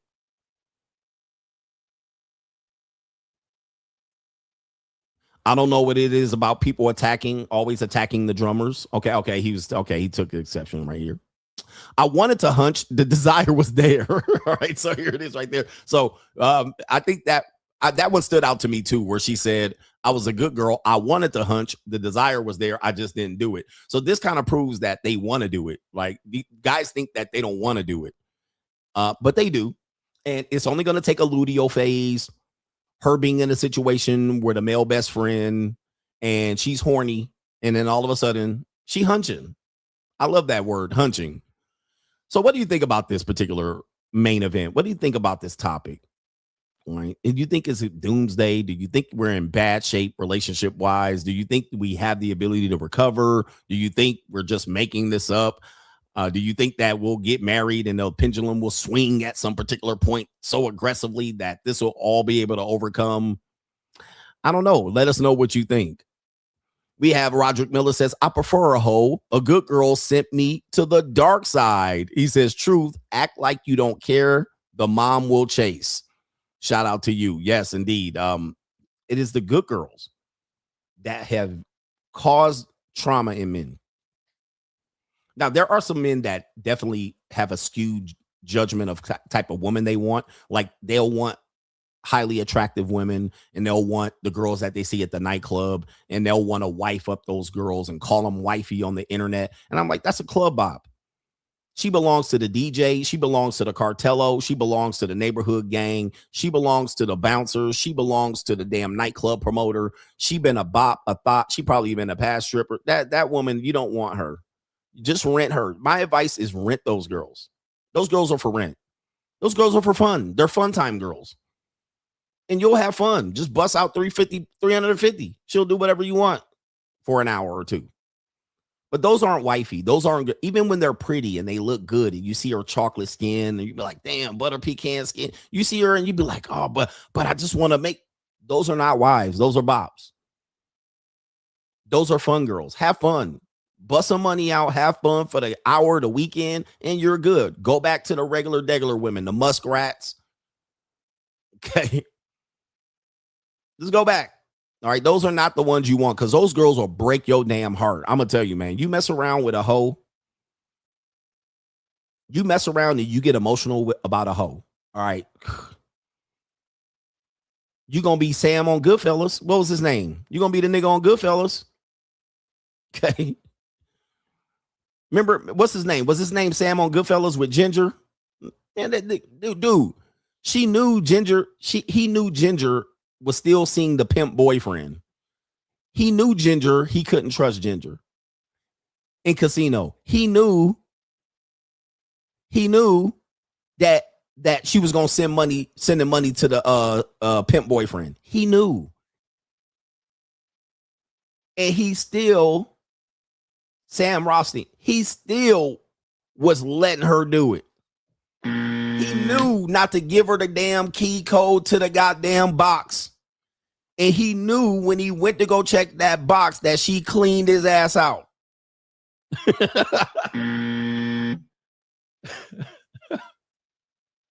He knew she was a 304 that used to finesse down in Vegas. He knew it and still did it. Dude, I'm going to tell you, there's a lot of dudes that do that with hoes. You know good and damn well that you need to have some damn sense dealing with these hoes, but y'all want to deal with them and fall in love with a hoe. Stop. Hoes are not to be, they're here to have fun. Shout out to Joel P. Says, good girls be looking like Anton Daniels' wife, man. You can't have it all. He said it, man. I didn't say that, Anton. I didn't say that. That was him. He said that shit. All right. I was reading it in real time. I didn't know where he was going with it. He said that shit. All right. I didn't say it. I mean, I didn't mean to read it, but I mean, I don't proofread it before I read it word for word. Sometimes I read when they diss me. All right. Anyway. Oh my goodness. All right. Shout out to Hustle Every Day. Says, yes, I found out I was a good man during child support. He says the system uses it all its powers against you while you're doing the right thing. But a no shit niggy be all up in the pictures and the videos. Facts. Kevin Sullivan, man, coach, about that mom not letting you around the kids and shuffling the kids around. Even when you're trying to find out, people will still say you're not doing enough. It's crazy. 100%. Like, you chasing the kids around. You ain't doing enough. You ain't in the kid's life.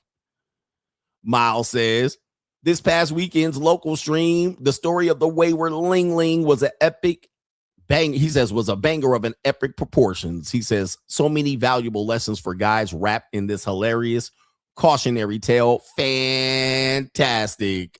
All right. And that all of my streams on locals are still up. You guys can watch 3 years worth of local streams over there. At some particular point, man, I'm going to condense all that content, repackage it, repurpose it, sell it, and it's over for you niggas. All right. You're going to see me in a different echelon. All right. It's incredible. The story of the wayward Ling. And I'm going to tell you, man, if y'all want to get married, trust me, I was married. My wife was average looking, you know. All right. So most of the women that are going to want to marry you are going to be average looking. Average looking. Y'all not marrying no fine woman. You cannot afford fine women. Y'all niggas, here's the thing about men that I don't understand.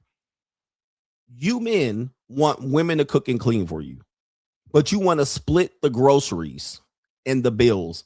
How? Nigga, how? Houseway. So you want her to go half on the bills, half on the grocery bill, but cook the food. Nigga, how? Think about that shit. Nigga, how? Every day? You want her to be up in there grilling and shit? You want her to be up in there, motherfucker, with the wok and the beans and shit and all? You want her in there?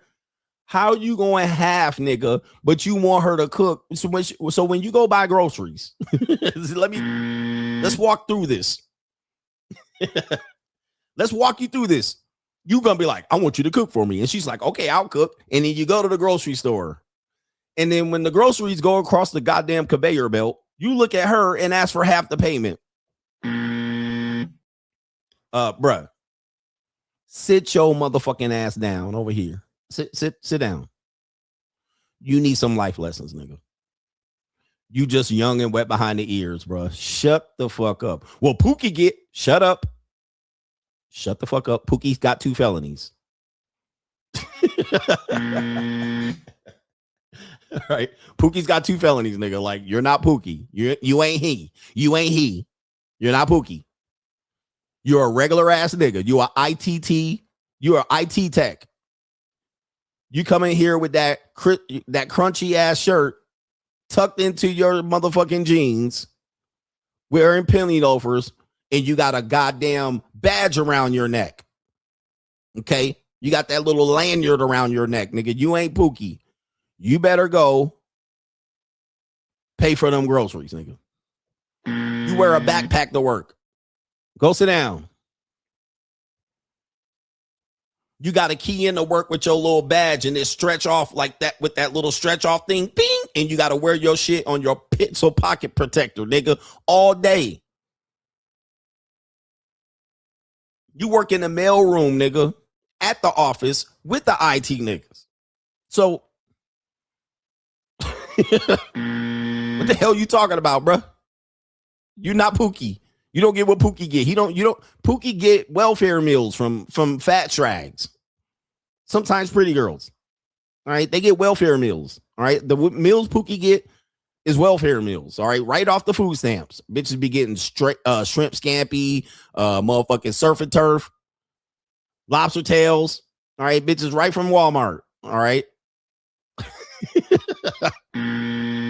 You're not getting welfare meals, nigga. You ain't got that Donkey Kong to get welfare meals from these Strags. All right. So EBT meals, beef stroganoffs. You ain't getting no damn welfare meals from these EBT meals from these bitches. Nigga, you're going to have to pay up. One, like, they should cook it clean. All right. When it's time to pay the bill. Oh, she need to split 50-50. Go sit down. Sit down. Caitlin says, you're always right. You can't trust these women out here. It's hard to tell the good ones from the 304's these days. Like you said before, good girls are just the ones that haven't been caught yet. Good girls are bad girls that haven't been caught yet. Good luck, men. And they know I'm right. Ladies, I know what you do because I do it to you and with you. I know what you good girls do. I know y'all like to get Donkey Konged and dookied on and slapped and choked and spanked and whipped. And I know what y'all do. I'll be doing it to y'all. So don't fake the funk with a nasty dunk. Don't act like you all Miss Pure. And I just be dating these guys and it just be so tough. And these guys don't want to do anything. They don't want to be real men and lead and support. Then I have your ass grabbing ankles. All right. Room smelling like Badussy. Slapping ass and pulling the hair back and smacking you on the face. Open your mouth here. Spit down your throat. Stop. And I know if I'm doing it to you, you've been had this done already. And they be in heaven. I'm in heaven. They be in heaven. Eyes rolling back. Thank you, daddy. All right. Okay, daddy. So I know you've been skeezing in these streets, but I don't judge you. I want you to be a skeezer. I deal with skeezers. Right? I like hoes. All right. Listen, I don't got a problem with hoes. All right. Me, you know me. But I know you too, man. I've known you for a long time, and I know that you like hoes. Wow. Well, now, wait a minute. Now, the red pill, they don't like hoes. They like hoes, but they don't. Actually, I got a video of that goofy ass nigga. What's his name? He's one of Nick Fuentes. He basically says, I really want to marry an OnlyFans girl at the end of the day. And I was like, nigga, tell me less, say less. I know that's what y'all want. The reason why y'all crash out on hoes and OnlyFans girls is because you can't get them. But if you could, you would get them. That's all. You can't afford them. It's okay, nigga. That's all it is. Shout out to our brother here. It is the big boss man says men in relationship type men are Mitches. Most in relationship type men are Mitches. When I hear not mine or find the right one, I cringe. Facts. And he also says, big boss man says, I would like to include most of the men are in partnerships. I saw a short of a thick lingling called the father of her baby, her partner, not man or husband. I'm going to just tell you, man, if a woman calls me a partner, she got the wrong nigga. I'm daddy. I'm the man, her man. That's who I am. All right. I'm not no partner. And I don't want a partnership.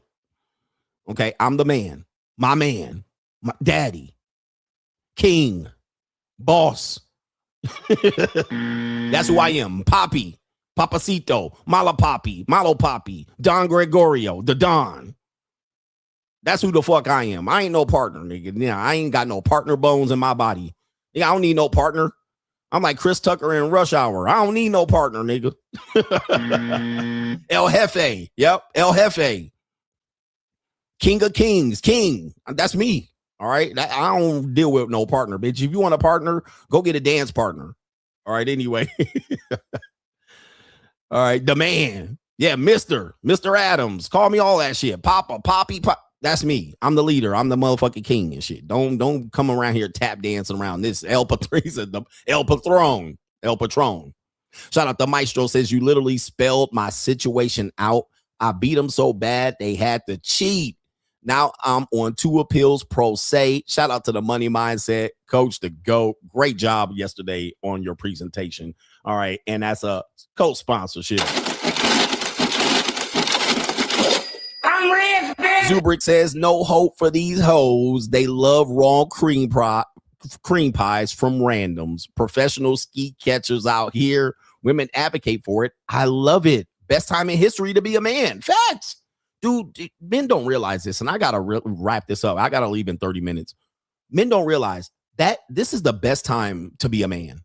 Like, if you wanted to be a man, like, every man dreamed of being this man in America. Every man wanted this time. You don't realize this. Like, Gen Z men, Gen X men wanted hoes to be hoes like this. Like, we had to wait 90 days for women. Like, when we were younger. And we like, why can't these bitches just fuck on command? Now they fuck on command. Now they fuck for $150, $200, $300. Like, dude, this is the best time in the world. But here's the problem. The men are the new women. Now they want burning desire, and they want to really be loved, and they want to be hugged, and they want to be appreciated. They don't want to be used for $75, and I don't want to give her something, man, and she could use me for... Nigga, this is the best time in history. You could just go down the street and be like, punk, hey, you want anything? I got to fix that bind. Go get it. Be done with them. Like, you don't got to kick them out of the house. You don't got to beg them. Guys, we used to have to beg women to leave the house after we nutted. We used to have to beg them to leave. Be like, damn, bitch all in here. She won't leave. These bitches leave. Soon as they nut, you nutted, you ain't finished. She already dressed. Going to the next nigga house. Going outside to the club. She like, I'm out of here. Can I get some gas money? She gone. Who remembers that? Press 1 in the chat when y'all used to be like, damn, bitch want to cuddle and hug and hang out and she don't want to leave. She sprung on you. You be like, damn, bitch, just go home. Dude, they leave as soon as you finish. Right? Yep, they got to go do DoorDash. They got to go pick up their kid. They got to go see the next nigga up. All right, they got to go back to their boyfriend house. They got to go back to their hoes to the club. Like, they just leave. Thank God. All right, they don't want to do no extra time. They've gone. They don't want to love you, nigga. They just want to get what they need to get and get the fuck out of there too, babe. Thank God. Thank God. This is the best time to be a man. So if you mopey dopey, just say you broke. You're just a broke nigga. You're just broke. Shout out to CJ, says the black girl in the video reminded me of a conversation I had with my favorite bar girl in DC. She said her toxic trait is she likes cheating. He says, when my mouth dropped, she awkwardly laughed and said, just kidding. This came after she told me she cheated on her baby daddy. Oh my. It's an evil world we live in. Red Shirt says, if you're not on locals, then you're missing out on Mr. James Bine teaching us how to catch covert operatives at the JUCO. Hashtag the shield. Sorry for these brothers, these bums that ain't on locals. All right, Y2K teacher says, I know a good girl, 19, one body count, got married recently, but they are struggling. Coach, one thing I've learned from you, it's easier for women to stay married than good girls when financial stability is present. Army guys, too, so on deployment and finances tight. Okay, he's an Army guy. We know what's coming next. Okay. A woman that lives in scare, like if she's lives in fear, you can't trust her. Tranisha, someone said an American black woman and a good girl is a contradiction. That's a white supremacist mindset. French girls are easy. Penis sell cat. Latinas are spicy. And white girls can go wild. But a credit card swipe in the ass will make the world burn down. Why are our standards too high? Okay. All right, black women out here. But y'all know what y'all be doing at 13. 14. Gary says the issue is men only coming across good or bad girls, but we not coming across women who are masters of the middle. He says men want a professional or personal prostitute none, but we only meet them one or the other. So yeah, you're only going to get one or the other. There's no masters of the middle, though. I think men are hoping that there's a master of the middle. There's a woman that is serving both of those roles. A woman in the sheets, a woman in the streets, but a freak in the sheets is what men kind of hope for. They hope that they're going to find this woman that is somewhere in the middle. Like a woman that's hold on for a second. A woman that has a high sex drive, but only for one guy. She has a high sex drive. She always wants it, but you also going to believe she don't want it from nobody else. Like, that's a tough find. Most guys are going to get with a woman that has a low sex drive that won't cheat on them. Right? But that low sex drive also means you ain't getting no pussy on command. I had a JUCO like that. She was like, I got a low sex drive.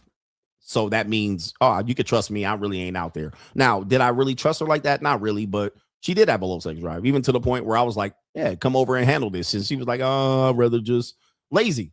She was just lazy. So yeah, low sex drive is going to prevent her from cheating on you. It's also going to prevent you from getting sex from her. Where you got to pry her into it and you got to pull it out of her and you got to, convince her and you got to get her warmed up and prime the pump. And then by that time, you didn't feel like you done forced her to do it. That's never feels good.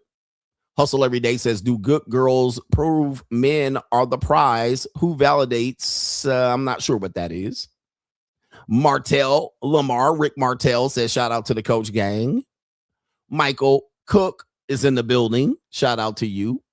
And Chris Mack says they don't view good girls as a permanent state. That's true. There's never a permanent state of good girl.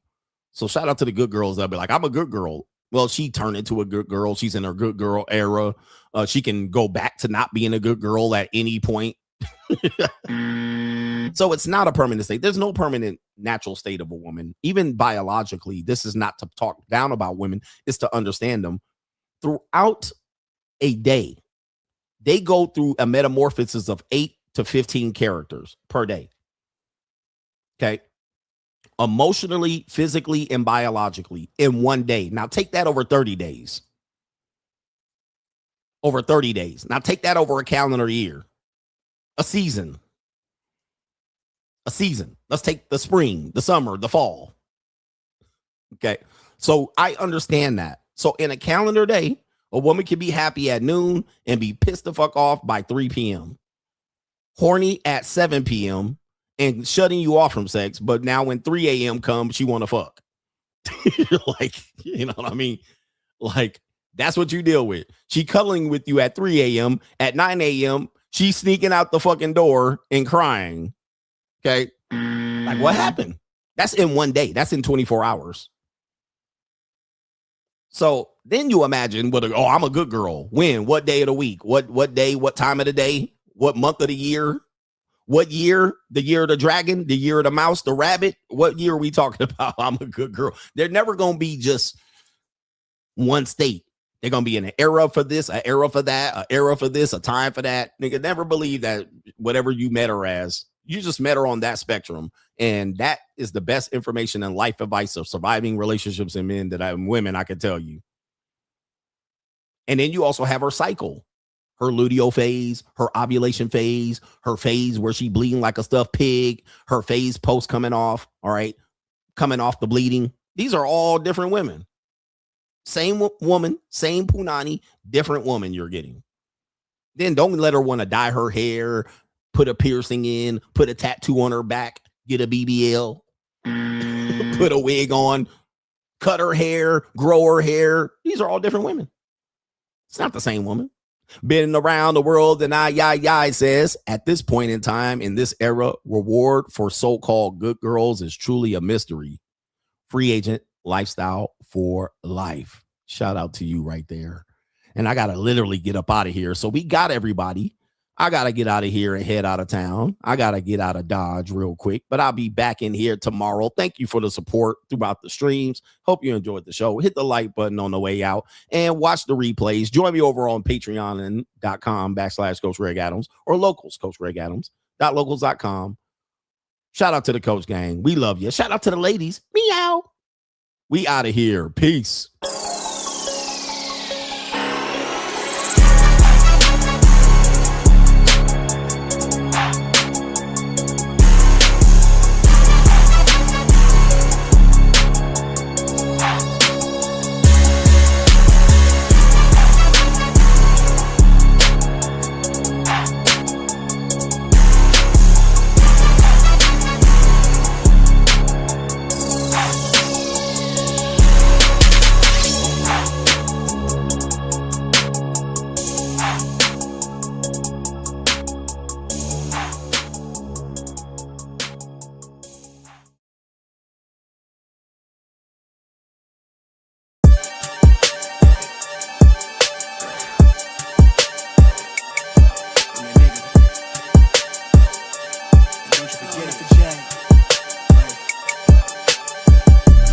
Vibe blowing up the J, got the loud jumping at the bag. Everything I'm on slack. Everything I do is got the band jumping at the bag. Vibe blowing at my J, got the loud jumping at the bag. Everything I'm on slack. Everything I do is got the band jumping at the bag. Another milestone, look at that. Paper boy on my paper route till I'm 6 down on my back. I'm an old soul like my dad. My old girl still a fan. Yo girl at the live show, so don't act like I ain't the man. I'm kicking my feet up, get frank like Aretha. I'm calm but I'm teed up, just flip me a stack. The re-up just doubled up off of the muscle, I stuck to the task. They see me, I'm trouble, I'm bubbling up till it's stuck. And they want me to stay where I'm at. I'm good everywhere that I'm stepping, my presence is crucial. You know that this shit not no trend. On a big wave, I'm controlling the tide. Snake eyes when you rolling the dice. So with the stakes inside, I could never take another nigga advice. They can't reach the sky, I'm aiming up high. Just wanna know what it's like. Y'all know what it's like, I come from outside of this. Out the quicksand, I'm the big man, doing big things. Cop a big change, up a state lines, doing stage dives on cam. It ain't no limit to my vision. Check the temp, I'm on fire with it. Got the band jumping at the bag, Prosecco on ice.